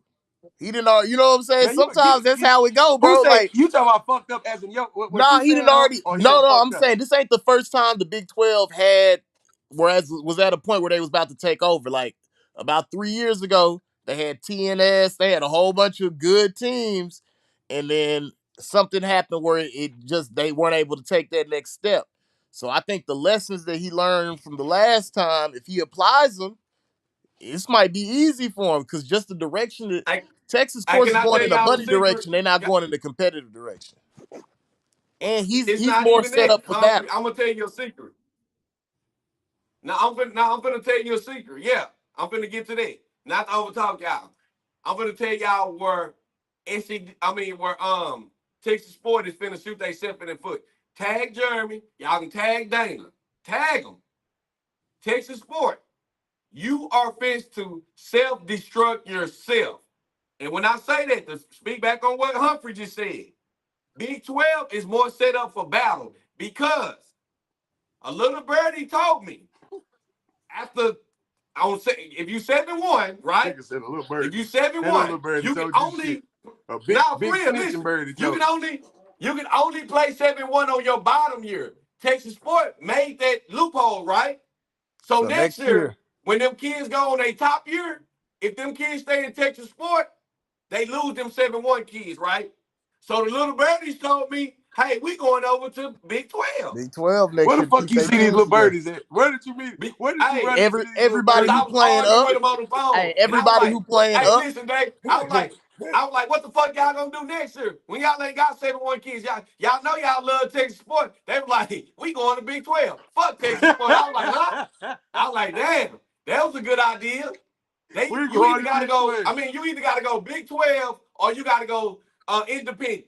And real shit though, shout out to Big 12. Shout out to Pat. We ran into Pat out there at the game in Dallas. Pat bro. Cool dude, man. I like hey, if we be real, they pure age championships. Pat, and we hold everybody accountable. But man, you doing some big shit over there with Big Youth. And salute Pat, man. Free Game fucking with you. Y'all need to get up. You need to go on and book Free Game to do some of your media overs over there, man. Hey, man, I squashed the beef. I feel like I should get more credit. Fuck with your back, Pat. But like I said, at the end of the day, I think Texas Sport tried to make it better for the teams that's going to battle, but they didn't look at the fact that shit, every other year is the only time they can go to battle over there. So now they didn't make it better. They wanted them niggas to go to battle to get the fuck out. They don't want the niggas to go to battle no more. They want Lil Johnny and them because they gonna pay, they gonna fill the gate, and they're not gonna have no fights. Facts. So what do the teams do? They 7-1. So I'm gonna tell you this: when Semi-Pro Live, when I wanted to do more business up north, I didn't get on Semi-Pro Live and be like, "Hey, all the black teams and niggas from Oak Cliff, I don't want y'all on my shit no more." No, bro, you don't do that. You're not gonna chase away your money. You just gonna start booking more shit up north. That's what they did. So what I'm asking you is this. What I'm asking is this. Anybody that's tapped in right now. Go ahead, bro. And then I got it next. You go ahead, Famo. What are the teams going to do that's in Texas Sport, like the 7U teams? They got 7-1 kids right now. Or the 9U teams, they got 7-1 kids. What are they going to do next year when they look up? For instance, we talking about SCD scandal, right? So SCD 7U, you know what I'm saying? If they was, or I'm going to say SCD 8U, whatever, do they just lose their kids next year and the kids go away? Like on the 7U level, if they do have 7-1 kids, because they can't play with them in Texas Sport next year unless they play with the 9 and 10, which that would have been a group that the 9U would have been the Wild Boys, but it's no longer a Wild Boys team. So where do them 7-1 kids go now? Well, I mean, what do they do with them? Do they go call up Steve and say, and then if I'm Steve, I'm telling you, hell no, you can't go independent. Nigga, I done lost 2 teams. So what do you do now with the 7-1 kids that you ain't gonna be able to use next year, the following year? Like when they turn 8, they can't play with. What do you do with them 7-1 kids? Okay, hey, listen. Over at SED. I don't know, but this is what I'm getting out the comments. I'm gonna put some shit up in this out the comments. They saying the Texas Sport doesn't care about battle. Texas Sport is a legit. It's ran by legit businessmen, and they're operating Texas Sport for longevity, so they're not worried about battle. The transitions that Texas Sport are, and I agree with that. You know what I'm saying? It might be, and we do agree with that because you just said, bro, I'm fucking with what they division because it's business. They're not necessarily where the best compete. Is where the rest compete. No, but when I'm asking them, are they intentionally forcing SED? All the teams that are worried about battle, are they forcing them over to the Big 12? Yeah, they forcing them out. Again, what I'm saying is this: they can't use 7-1 kids next year. Well, here's what you gotta understand: 7-1 gonna be on their up year next year. They either gotta go independent or they gotta go to the Big 12. I'm gonna tell you what it is. It's marketing. Part of Texas sports marketing is where the best compete. So you can't just wake up one day and be like SED, TCU, all y'all cold motherfuckers. Get the fuck out of here. Well, hold on. That's what I'm saying. You can't just wake up one morning and kick out all the cold teams. You gotta let them kind of fall off on their own. Because a lot of the reason why all these teams want to come to Texas sports is because they see the national champions, these people going to nationals, they see all the press, all the pomp and circumstance. Bro, ain't nobody go to Texas sports just because they was like, shit. Nigga, they went to Texas sports because of that. I'm still asking, what does the teams do to 7-1 that's in Texas sport next year? What do they do? Go to Big U. They going to Big U. You still going away from the question, Humphrey. What do they going to Big U? They go to Big U. They go to Big U because what I'm thinking is that maybe necessary. I mean, now that battle ain't the goal. Okay, they've already and now I'm thinking marketing. That made me think of something that Humphrey just said. Okay, with them having the big marketing where SED, Texas Sports, they don't win. They had people that went and won battle that was in Texas Sport. So now we've already marketed to the fact that we can go to battle and win. So now that we have obtained that, let's go straight business. Fuck battle. Make this the biggest org to even to be a league, league to be operating in, and let's get our money right here. Let's just focus on Texas sport. Fuck battle. So anybody that's interested in battle, you can step over to Big U and y'all can prepare over there. But right here, we gonna say this is where the best compete, but really, like I said, this is where the rest compete. If you can't get in over there, you don't feel comfortable over here, come to Texas Sport, which is organized, which is very professional, very legitimate, and we can get you some work with some teams that's on your level. I'm gonna tell you, have these hold on, you got the promotional names like the TCUs, the Havocs, you got those promotional names, but yet and still the rest of the kids can compete even though they ain't the best. You understand what I'm saying? Well, I'm going to tell you the truth. A lot of Texas sports issue is a lot of these teams that claim to be select, that claim to be travel, they not really that. So what I mean is, now that everybody's traditional, besides RGV, and you got a couple of pure age teams, why don't you just put all the league, get rid of all the divisions and shit, we do one league. Because all these motherfuckers in the league supposed to like traveling. That shit. Niggas want to go to Florida, niggas be wanting to go to Oklahoma and shit. Why we can't travel in Texas? It's the second biggest state in the union. That's because niggas are scared of competition. Because some of these Dallas teams, they go down to Mexico and they get smoked by an RGV team, they're not going to be able to hold on to their kids. They go down South Texas and get smoked by the Alice Steelers. It is, you know what I'm saying? Some of them teams down long as we the best. You said what? Now, long as we the best here, it's cool. And that's why I think that battle don't, and not to interrupt you, Humphrey, I'm just speaking on what you're saying. I don't think Texas Sport give a fuck about battle no more because, shit, I mean, you being the best here we don't give a fuck about that. As long as Texas Sport is popping and we can grow the league, that's all that fucking matter now. That's all that matter. And I think we done just got to that point where we're at in life. And I don't think there's nothing wrong with that. I think the parents, I think parents and coaches need to start being real with that. Like a lot of these parents is in these chat groups talking about nationals and beating their chest, but you're not even in a league that's really gonna facilitate you getting there. You know what I'm saying? Not at and that's all. Not on the league. Like I said, that's kind of on you as a parent for making that choice. Bro, listen, I think we got a lot of non-football players that got great kids in football too. Yeah. And the reason I say that, because you can see, Ray Charles can see that nothing in Texas sport is going to get you ready for battle besides Havoc, SCD, and what else? Who else you got over there that's going to get you ready for battle? I don't want to pound out teams. I'm not going to say that, but I'm just, you got a handful of teams that might give you an okay game. So if you're a football player or you any type of person that plays sports, you know that, we need to be going against Heat every weekend or every other weekend. Hey, you're right.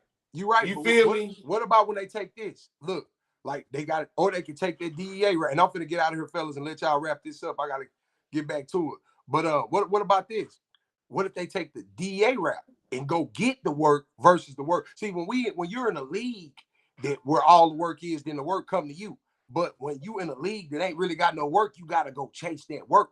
So the teams that are preparing for battle or trying to go on that type of run, would it be fair to say that for them to just go do the DEA thing and go chase that work themselves? So what we try, listen, I'm gonna say this and we're gonna wrap it up, fellas. Listen. So what a lot of coaches tried to say was this their excuse. We playing up. Just playing up level, that still don't mean that you finna that competition is finna be battle competition. Yeah. It just means and then not like I said, 9 times out of 10, if you're playing with a 7-1 kid, he's the same age. So I repeat myself. You still not getting the work just because you playing up. Because that team that you playing up against probably ain't what you gonna see in battle. And your kids are down there the same age. So you're not doing yourself. What you're doing is you putting a titty in your parents in their mouth to make them think that, we really getting some work. You selling them a dream. Yep. And that's why I say, to be honest, I don't see nobody besides the Party Boys and TNT going to battle and really giving us a shot at fucking battle this year. That's just my opinion. But TNT and Party Boys is the only 2 teams that I see that's actually putting up their money that's actually going to be worth going down to battle to actually going to go, be competitive. Everybody else, I don't see them winning no more than 2 games. Let's apply some pressure to people. We've got some orgs with battle statements. So everybody say we're doing it for Texas. And there's a couple of orgs saying that the goal is battle. Examples: Gorilla Mob, Dallas Elite, Texas Elite, Bullet, 11U. Should there be mergers if we're doing it for Texas? I mean, it might be a merger to go to battle. If you merge, then you gotta go. You gotta go on that road. Like, bro, and look, the only way that those merge, and my bad to cut you off, the only way that the mergers are even necessary is if we're chasing battle. Or else that's just, why would we put all the killers on one team? Then we ain't got nowhere to play. Well, those are teams that stated goals is battle, though. I think right now, if Gorilla Mob and Dallas Elite become one team, that's a battle championship. I agree. And I don't think Texas Elite got a little bit closer to Bullet, but I don't think neither one of them got what it takes to win battle for real. But if they came together, I think they got a legit shot.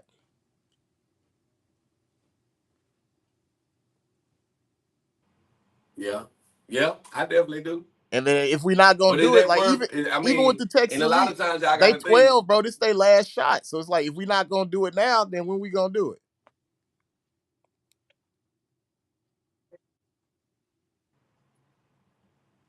Good point. You know what I'm saying? That's why I say to me, listen, that's why I say to me though, to me, battle with nothing against battle, it's cool or whatever. It's good, great competition. I like watching it. It's cool. But battle would never be my goal for my kid. Now, if he chooses to want to go say, Dad, I want to play, I want to go to battle, cool. But for me as a parent, Battle wouldn't ever be the goal because you got to do so much, bro. You got to actually fold team. You got to put some shit together, really, to go down there and compete, bro. You can't put together no team in a city and really go down there and win, man. Courtney, them kids came from everywhere. Courtney got, bro.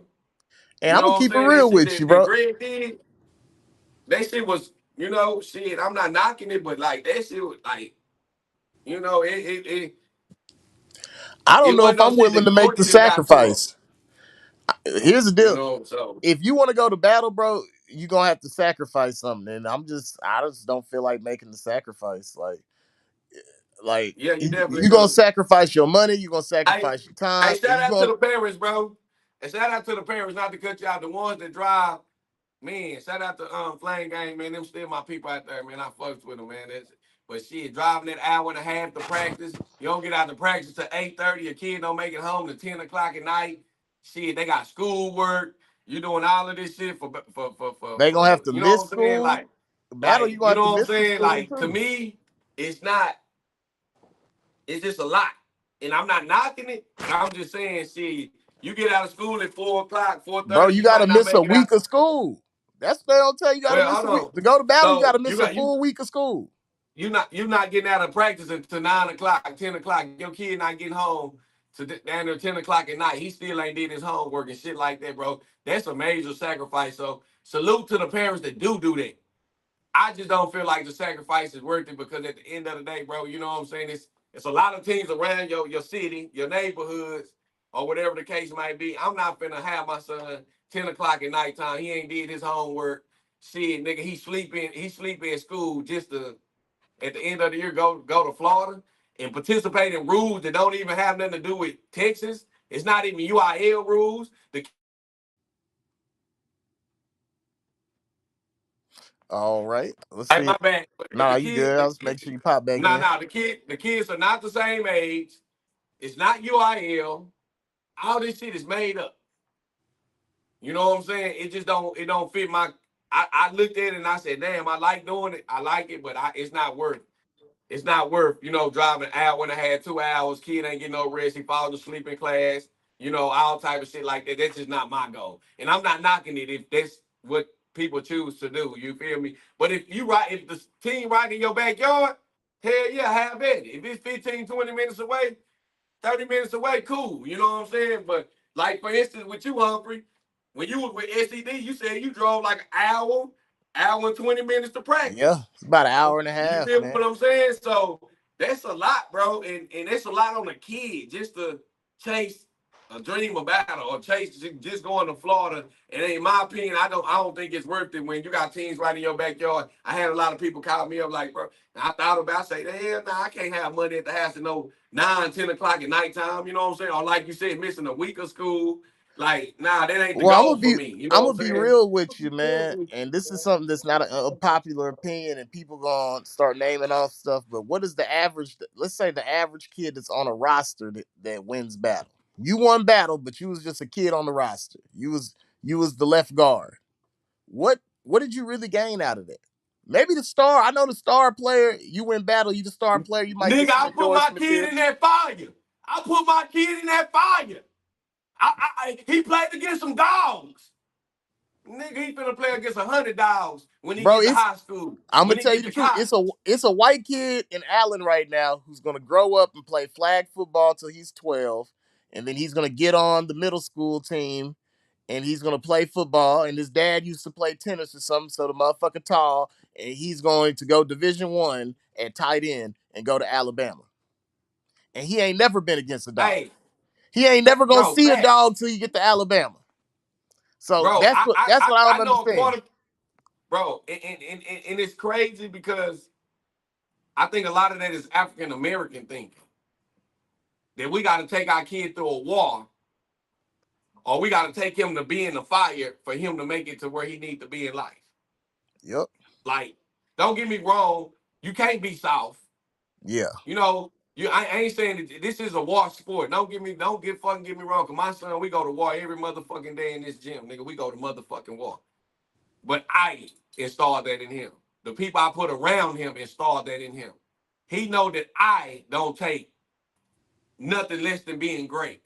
But I don't feel like I got to throw him up in Florida for him to make it to the NFL.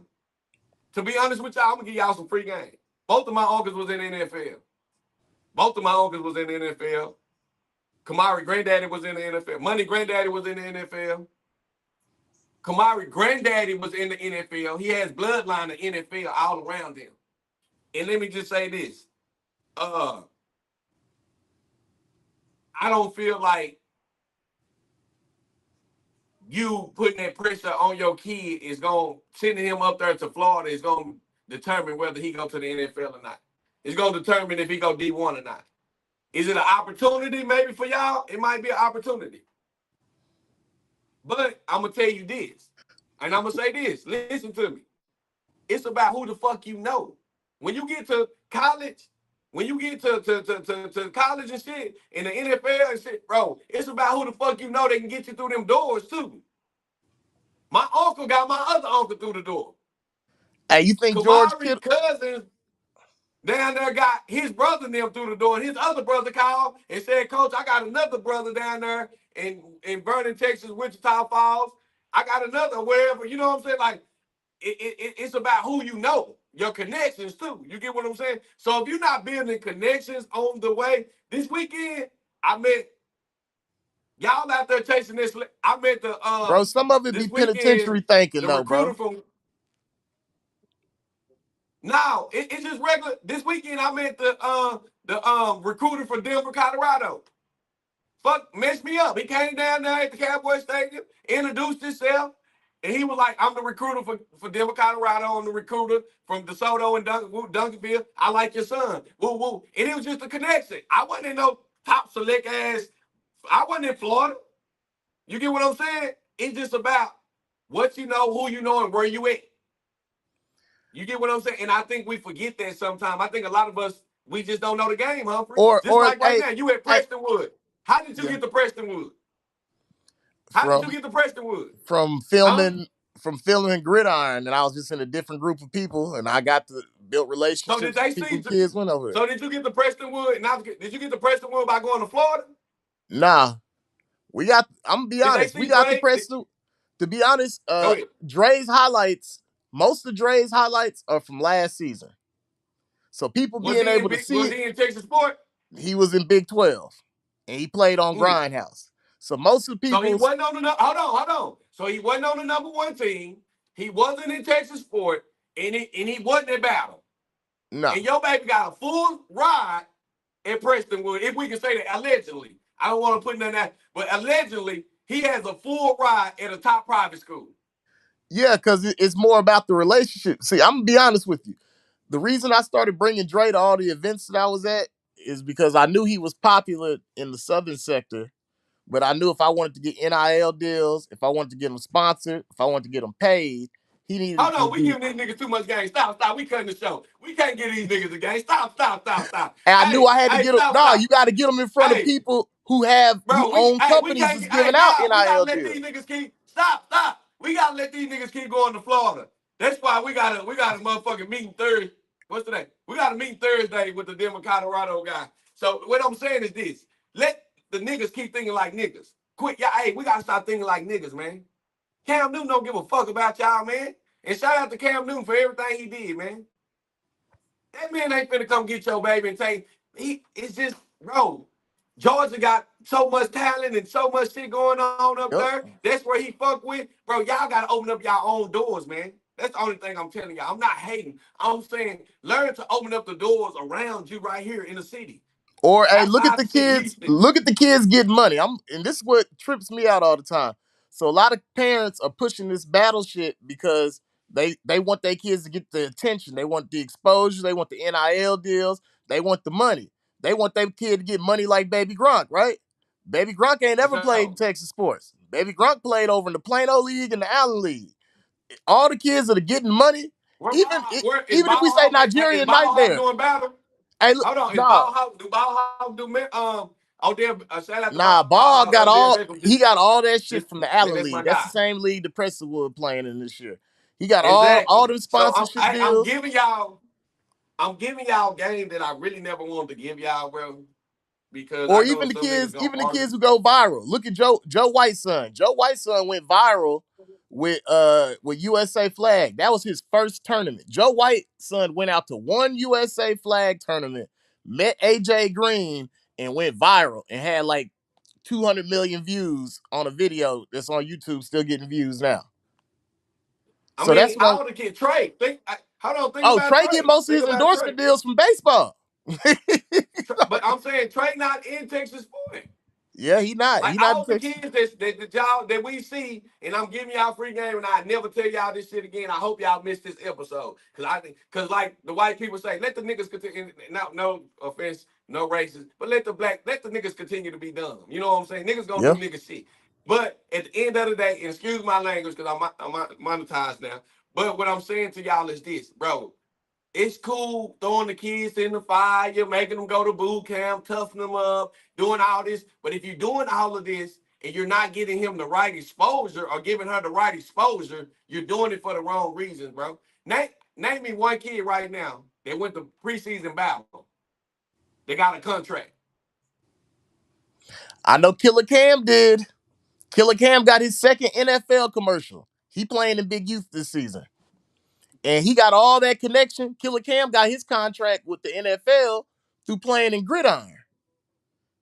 He was over at Byron Nelson, juked some kid out, went viral. Bro, because once again, no disrespect to Texas Sport, bro. Like they not, bro. Even remember, okay, so I'm gonna tell you, Texas Sports don't want to pay to have AJ Green. Hold on, you know AJ Green come out for a fee. You can pay AJ Green to come out there. So Texas Sports could pay AJ Green to be out there on the sideline in some of the games, and they'd be going viral. Hold on, do you think Cam out there walking around for free with these motherfuckers? I've seen Cam. Nigga, they paying that man to be there, man. Oh, I can't personally. I don't want to speak on it. Oh, you about Cam Newton or Killer Cam? Oh yeah, Cam Newton. Cam Newton. Yeah, he might have been paid to be out there. Cam Newton. Bro, he not taking that time out of his day from his podcast show to do all this to come down there. Yeah, he getting kids for his team, but they paying that nigga to be there, man. That nigga just ain't coming down there for free. Yeah, he's getting recruits, but he's probably getting paid. Hey, Thomas, that first video he went viral at, he was over at Byron Nelson, Daryl Cummins. That video where he had the braids, he started doing that dance. That was at Byron Nelson over in Irving. He was local, but he did go out and smash at the Disneyland tournament too. So with that being said, y'all, I'm just saying it's a whole bunch of ways that we can get our kids known. I'm not shitting on battle. I like battle. I like the competition. I like it's like back in the day with the slaves used to put out the blacks and just go at each other. Y'all just kill each other, right? I like looking at the shit because to me it's funny because I know that that's not gonna get your kid to where he needs to be. You know what I'm saying? Will it give him exposure? Yeah, the reason we got to give out this game. Give him to a D1 college. Hey, the reason we got to give out this game. They're not gonna. Alito not gonna come to you and say, "Hey, you went to battle. I want you over here at Alito." Duncanville, DeSoto not finna say, "Hey, you went to battle." You know, I'm just saying, in my opinion. You know what I'm saying? I think you got to do more than just battle. You got to be consistent. You got to have a great parent household. You got to have great grades. You got to be coachable. All that cussing and doing all that disrespectful, not knowing how to talk to media, not knowing how to talk to the coach, not knowing how to take constructive criticism. Bro, some positions, if you in a single parent household, they don't even want you in some positions at D1 school. Let's talk about that. If you ain't got access to your mom and your dad, they may not even want you depending on what position you play. Well, Deion said it best. Deion said he wanted his quarterback to come from a two-parent household. But with that being said, bro, when I go meet your parent and you got the coaches already told me you got attitude, and then I walk in there, your daddy, what's up, cuz? What up, blood? What up, blood? I knew my baby was gonna make it out this motherfucker one day. Woo, woo, woo. He can't talk. Your child can't talk. No. We gonna pass on you. We gonna go down here to San Antonio and talk to this parent that got a two-parent house or got his daddy. Because that NIL money is real now. Because they buying you now. Before it was really, we was risking a $200,000 scholarship. Now, if you go into a certain school, like if you go to Texas, all their offensive linemen is making $50,000 a semester. I mean, $50,000 a year minimum off of NIL. Or you got teams like Texas Tech, they got minimal salaries. Like if you playing offense, defensive line, bro, they might be on some stuff like you coming in, you gonna make $70K. So now we talking about real money. We talking about real money when you coming. So they want to make sure you got your shit together more than ever. Now, and I'm going to say this also, Humphrey. Understand what they installing in your kid, what the coach is putting in their brains, bro. You going to, one of my old coaches, man, he always lays me up.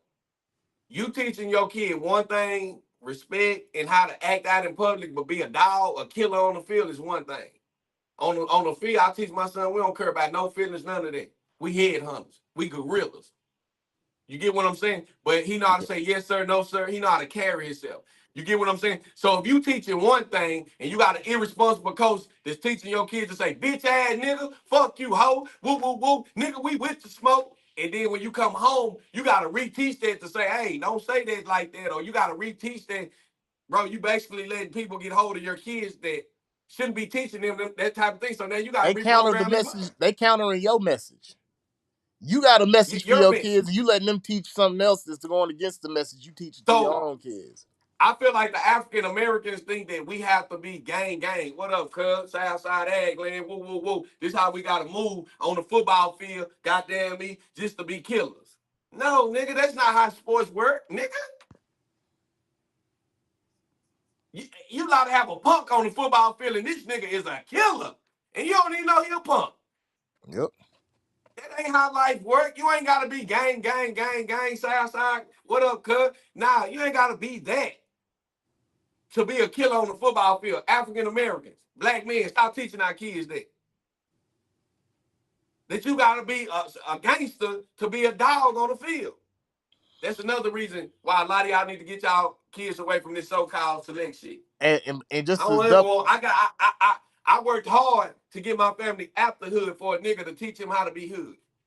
I'm gonna even add on to that, and just like what you said, a lot of these parents who kids play on select programs, who play in some of these programs that are in the hood, like, what are you doing? You live in Denton, or you live in DeSoto, or you live in a nice suburb out here in the Metroplex. You're making over $100K a year. You live in a nice house in a nice neighborhood, but yet every weekend you're going to go play and pretend gangbanger at youth fields. Bro, and you putting principle, and you teaching your kids things that's not going to be beneficial for them surviving in the neighborhood that they got to grow up in. Like your son, if your son live in South Lake, I'm taking him out to this hood environment so he can get all that and then bring it back to South Lake. That's what they asked me. They say, nigga, you the only nigga I know worked hard to get out the hood, got all this money, then you take your kid back to the hood. And I say, well, you know, I mean, my son be in the gym. He watch niggas get their nose bust every day. Like, he'll be at the boxing ring looking. Like, damn, dang, he got his nose busted. Or he'll come here and put the gloves on me. My son ain't got to be gang. If you come across him and you disrespect him, I hope your son can fight. Mine can fight. So all that bitch ass nigga and all that shit saying this and that, a hoe, or how they carry themselves, when they run across a kid that's respectful, that don't mean he don't know how to carry himself or handle himself out in the real world. So I teach my son every day. We go to the ring, go fight. But you know how to carry yourself respectfully when you leave this gym. And you know how to get on a nigga ass if he get out of line with you. That's what I want my son. But we respectful. And that's what our African-American got to understand. Bro, teach your kids how to be respectful, but they can still be a dog. Teach your kid how to control their attitude if they lose or they get beat. Teach them how to handle themselves. Or really, let's be honest, the kids getting money, since that's our example, we like getting money.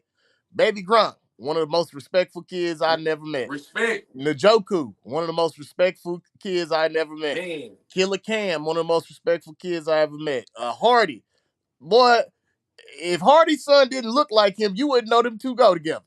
You know what I'm saying? So the kids out here who are doing big things, or the kids out here getting the money, bro, these are some of the most respectful, well-mannered kids that you know.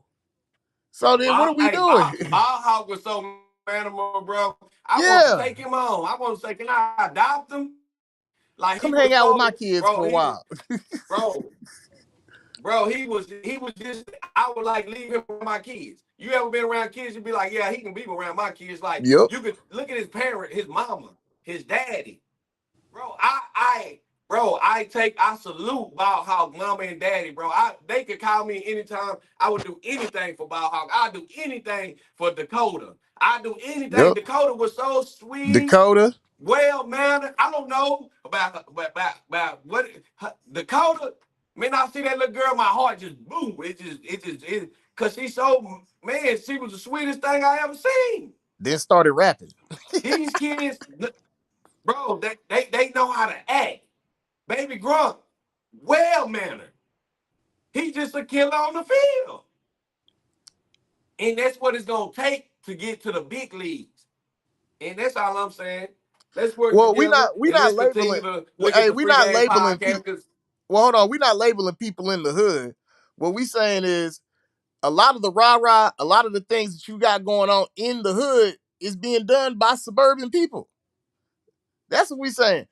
A lot of times when you see these fights in youth fields, if you dig into the people who was fighting, they're not even from the city that they in there fighting at.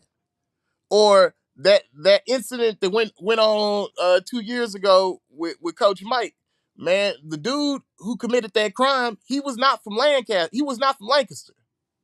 So the people of Lancaster are getting tagged with having that incident in their community, but the person who committed the crime wasn't even from there. So that's what I'm saying. Like, we giving, in some of these cases, we giving hood orgs a bad name. Like, you know what I'm saying? It's probably been some incidents that didn't happen at some Oak Cliff games that wasn't even from people who was from Oak Cliff. But they gonna throw that on that org, or they gonna throw that on that area of the city. So that's what I'm saying. You care. It's more than that. Let me ask you a question. Let me ask you a question. When was the last time, and I'm talking about my city right now, when was the last time somebody threw something at ODY High School right here in the hood, and a fight broke out? You know why fights don't break out right here at ODY? I'm going to tell you why. Because you got hood, real, and I'm not saying nowhere else, but you got real, you in the hood, you got real hood niggas there. It's a prison across the street. You're going to be held responsible when you, it's a prison next door, not across the street, next door. You can look right there and see the prison. So what I'm saying to you is this. At ODY, you don't have a lot of people from the suburbs coming out there. Everybody that be at ODY, we basically hood motherfuckers. Yep. I don't give a fuck. Striped Up just threw something. They from the west side. They at ODY. They right around the corner. If Warwick throw something, Warwick right around the corner. Like, dudes that throw shit at ODY, nigga, we right here. You don't have too many suburban cats that come out of the suburbs, come down to ODY. Because we know you. And if you go to doing that old crazy ass shit, we're going to be like, oh, look out, cuz from crime. Hold on, hey, man, I just jump in here. Like that. So that's when they gonna expose I'm from Bedford. If Semi-Pro Live get the trip, I'm gonna be a Bedford nigga. Man, Ray, hey man, what is we doing? Yeah, what are we doing in here? Hey, I ain't never seen CJ out here tripping. That nigga from Bedford. Bro, we gonna hog tie that nigga ass out here. But you want to know what it is, though? You want to know what it is, You get what I'm saying? Because it's real. Because down here, we hold niggas. You know what it is? You gotta respect. You gotta respect the land, fam. We respect the land. So when we step out of bounds, you gotta have that respect. It's only people that's not from the land or any land. Like, bro, I'm not saying that Fort Worth is the only land. Shit, when we from Fort Worth. When we step to Oak Cliff or another part of Dallas that where it's going down, shit, we lead with respect. Because that's the only motherfucking thing keeping you alive. I'm gonna tell you what they do a good job of over there, bro. Disrespectful. Bro, it feels like a country environment out there more than it feels like a hood environment. Well, you got to think a lot of the suburb. So listen, a lot of the suburb parents, they be having good kids and they be on an organization, on a team, and they be vouching for that bullshit. Because listen, like, you can't come down here to Fort Worth ODY and we gonna vouch for a nigga doing no whole shit around our babies. Exactly. Like, nigga, nah, bro. Because we work hard. Nah, don't give damn be on my team. When you really from that, like, nigga, nah, bro. From that, you work hard as fuck to get away from that, bro. You work hard as fuck to get away from that. So even when we come back to the hood, we coming back to the hood with respect. We coming back to the hood with some dignity about our motherfucking selves. It's only the people that don't come from that embrace that fucked up side of life and think that's the thing to do. Even then, I was looking at the shit where I was handling my business. I was listening to how you was talking about the most respectable kids. But yet you'll see the suburban kid knocking nigga shit loose. And they parents is encouraging this retarded ass shit because they not really from that, fam. They're not really from. So they idolize some shit that they ain't never touched. Nigga, I done been shot before. Because the hood kid liable to get a whooping at the field. I done been stabbed before. So you saying, so Dave, you saying it's like Malibu's, so them niggas like Malibu's most wanted. You say what? You hear me? You say they like B-Rad on Malibu. So basically, the parents is like the white boy from Malibu's most wanted. Hey, bro, it's a lot of Malibu's most wanted going on in the FW Uncut group. Because it's entertaining, bro. It's entertaining to say that, I live in Denton, but me and my kids playing Oak Cliff, and I go out here and get my gangster on. Get your motherfucking ass out of here. It's people that gotta sleep there. You don't. So any shit and problems and dust you kicking up, when the shit settled, you'll be back where you live, and these people will be right in the midst of this shit. Remember on Friday what the nigga? I gotta live here. You don't, bro. You gotta come for real, bro. I be trying to tell people if I want to be, hey, look, that's what it is, if I was gonna be on some hood gangster shit, bro, I could have stayed my ass in Akron, bro. I knew real killers and shit, bro. It was roaches and rats and crackheads. If I really want to be on some gangster shit, I could have stayed where I was at. My gym in OD Wild is right here. So I take offense if you come to OD Wild and you do some whole shit. I don't give a fuck who you is, what team you on. Or if you go to Podley or you go around where we don't play we know you not built when like that. When you go to OD Wild, bro, and most of the time when you look around, even through the football coaches, you see daddies out there that you done seen from the that's with the shit. I love it. You see coaches out there, damn, he from the land too, and they with the shit. But them be the most respectful, mannerable people because they understand one fact. Hold on. They understand one fact and one fact only. Respect is what keep you alive, my nigga. Hey, I'm going to tell you the truth. Respect is what keep you alive, fam. Hey, look, listen, this is just the build off of what they said. Hey, listen, Dave. One thing is, you can get your ass beat and drugged all the way to River Ridge Apartment in this motherfucker, and it ain't enough security guards. Because, listen, 400 say something, listen. And I love Dallas. I love Fort Worth. I love Grand Prairie, Arlington. DFW, this is what I represent. But one thing about ODY, since I've been at the games, we ain't got enough security. We ain't got security like DeSoto. We might have one police officer, and this nigga is at the front eating barbecue or some shit. So if these niggas get on your ass out here, oh my mama, it's gonna take them a little bit. Hey, look, you gotta put that pork chop sandwich. Look, hey, he beat me to it. Pork chop sandwich. You gotta put his pork chop sandwich down. Then but look, hey, that's how he beat me to it. That's what I was gonna say. When some of y'all, bro, this is what out here. We can't afford a whole lot of security guards out here. Hell no. Hey, bro, hold on. Respect. Let me get deeper into it, bro. One police officer, bro. Let me get deeper with some sense. Hold on, let me come in here with some sense. You hear me? I'm gonna come in with some sense, and the next nigga better too. You get what I'm saying? Cause ain't no police gonna pull up on the football field. Ain't none of that. Hey, hold on. That's what I was trying to say. That's what I was trying to say. Niggas be getting in fights at Ewell Road. Nigga, it's a police car on every field, bro. So you're trying to fight somebody in DeSoto, bro. You're not really trying to fight, bro. You're just trying to look good in front of the mamas in the booty shorts, bro. You finna get like 2-3 blows and somebody finna break it up. Ain't no real smoke going down at Ewell Road, bro. And that be the point. Pop off the wide, if the same, bro, you pop off the wide, you gonna have to fight. You gonna be. You might die. Bam. Hey, they be like walking into the gate. Hey, by the time you put that pork chop sandwich down, Drake, say ask around because bro, we got 4 It's hot, ain't no shade. You gotta walk across the field. He ain't just gonna run to this shit. This is what they gonna ask you. What was he doing? What was he doing that? Where he from?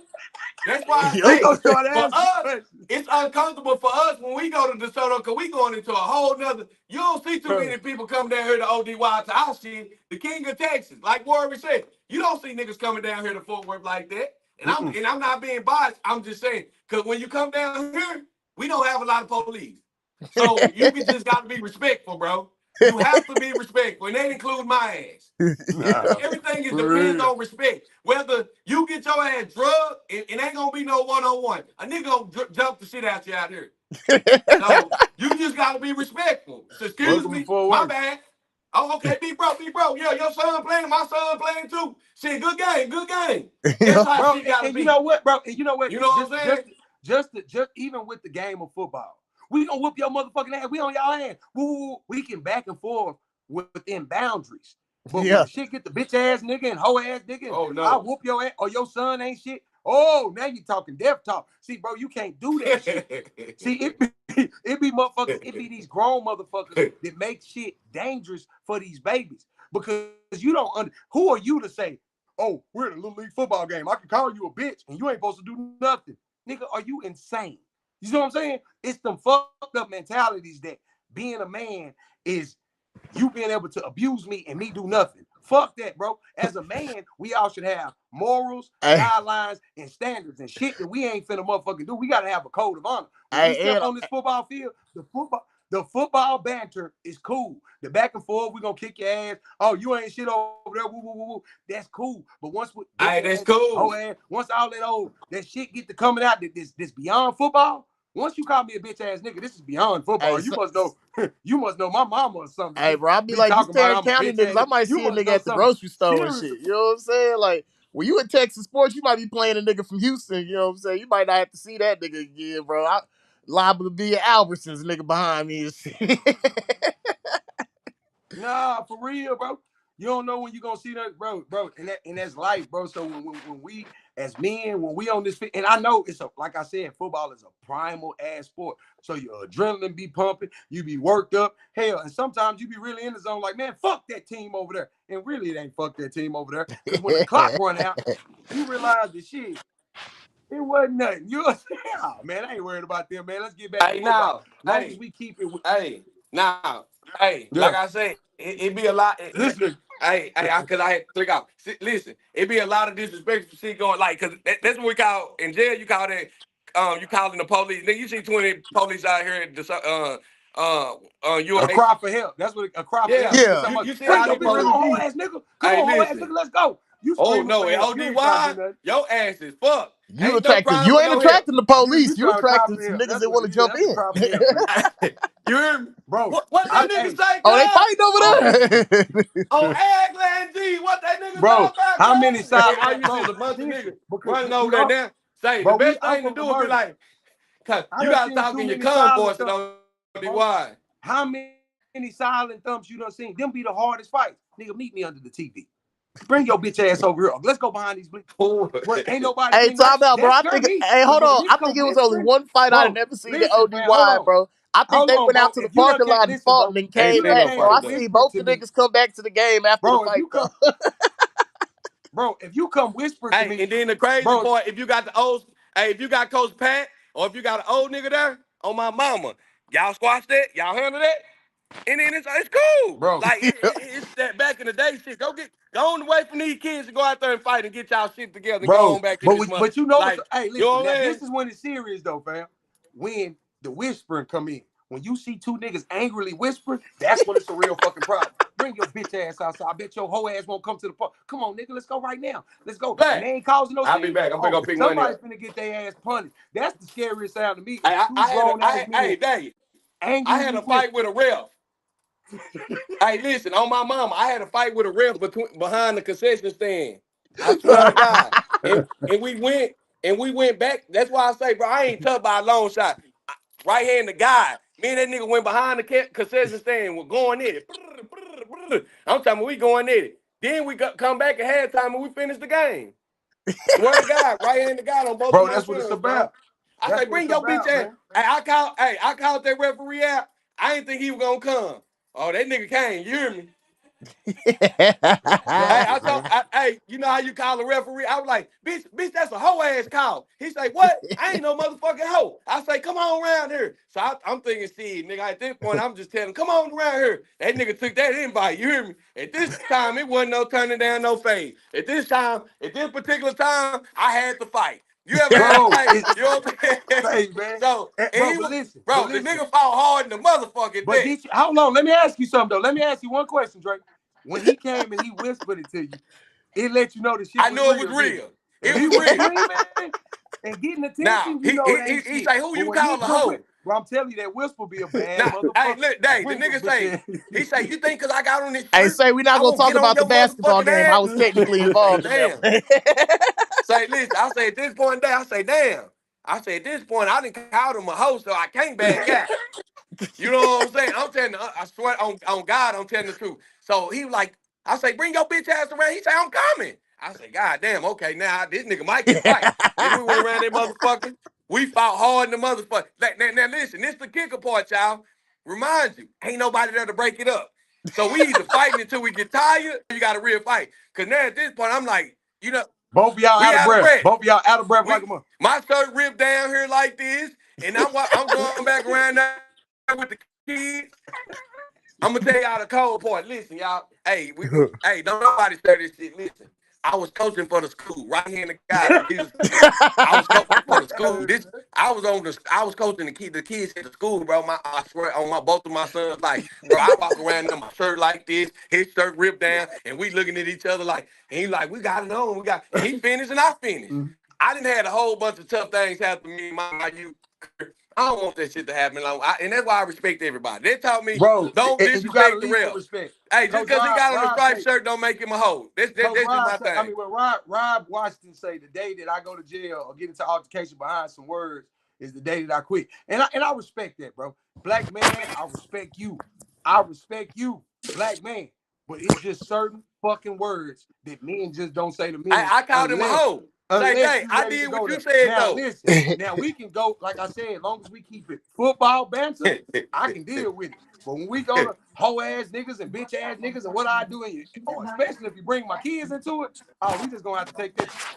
Take me to jail. We gonna do what we got to motherfuckers do. Hey, listen, y'all. Quit calling these refs. So that's why I respect the ref. I thought because he had on a striped shirt, he was a hoe. Oh no, that day he wasn't no hoe.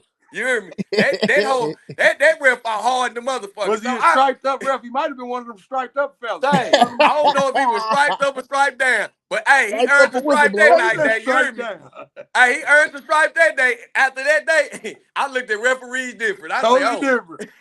Bro, I seen one at the basketball game. Bro, I seen a ref at the basketball game, bro. He called a nigga outside. Hey, Black, I'm gonna pick money up. Bro, he called a nigga outside so smooth, bro. It was frightening because it was that whisper. He said, "What? Bring your ass outside." While we talking about fighting refs, shout out the ears. He didn't even wait till the shit was over. He walked right there when that fight happened.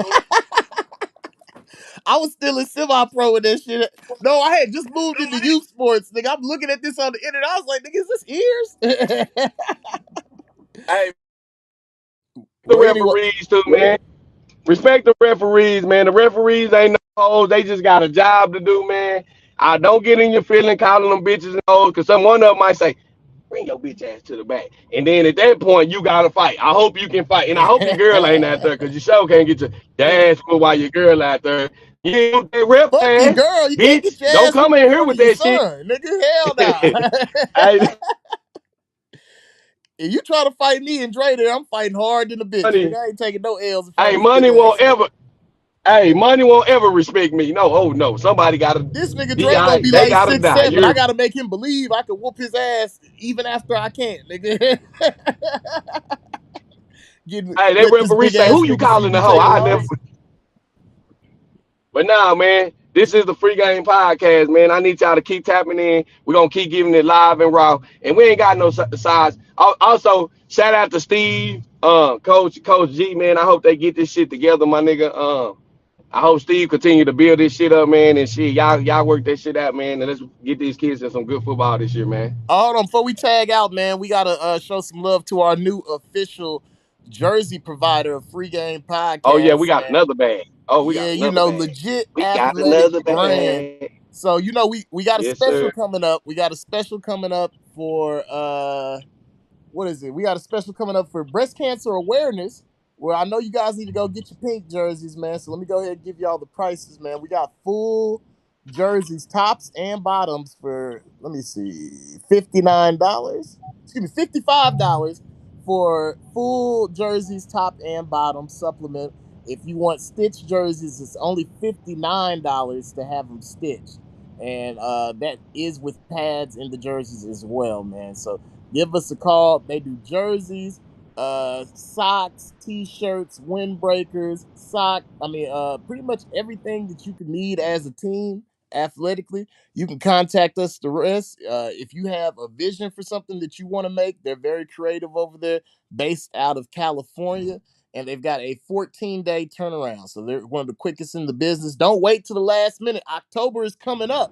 They already got the Halloween stuff out. So you know you're going to need to get them breast cancer awareness jerseys. You know you need to get your pink socks and you get your headbands. You got to get the team moms. We got to get the pink shirts for that. We got to support our ladies, man, because, you know, that, and a lot of times they're the ones getting these kids out here to the game. So LAB, Legit Athletic Brand, the official jersey and athletic wear provider of Free Game Podcast, man. We're going to be pushing that all year. Hey, we got free shorts for them Havoc mamas too. They ain't gotta pay we for will no buy y'all shorts. shorts. It's We will all make you some Havoc shorts, man. just inbox us personally. just for that wagon. only the single ones. Well, I never knew why niggas love Havoc. Oh, I fell in love with Havoc. I've been thinking about Havoc every night. Shit. I ain't lying. Ooh, maybe you want to go watch Attack on Titan again. Man, nah, for shit show. But hey, this is the Free Game Podcast where everything costs, but the game is free. And maybe your team might be free if the right coach get them, y'all. Give them the nicknames. Oh, but the game. Folks on screen, no TV. Real life game, no Hey. GT. Parents come chopping Hey. checking on the kids. Hey. Real deal spill when you see. Yeah. We try to open their eyes to a little bit more. You know what I'm saying? But it's some folks that don't want y'all to know, you feel me? You know what? Fuck. We gonna give it to them. See, they ain't want me to win.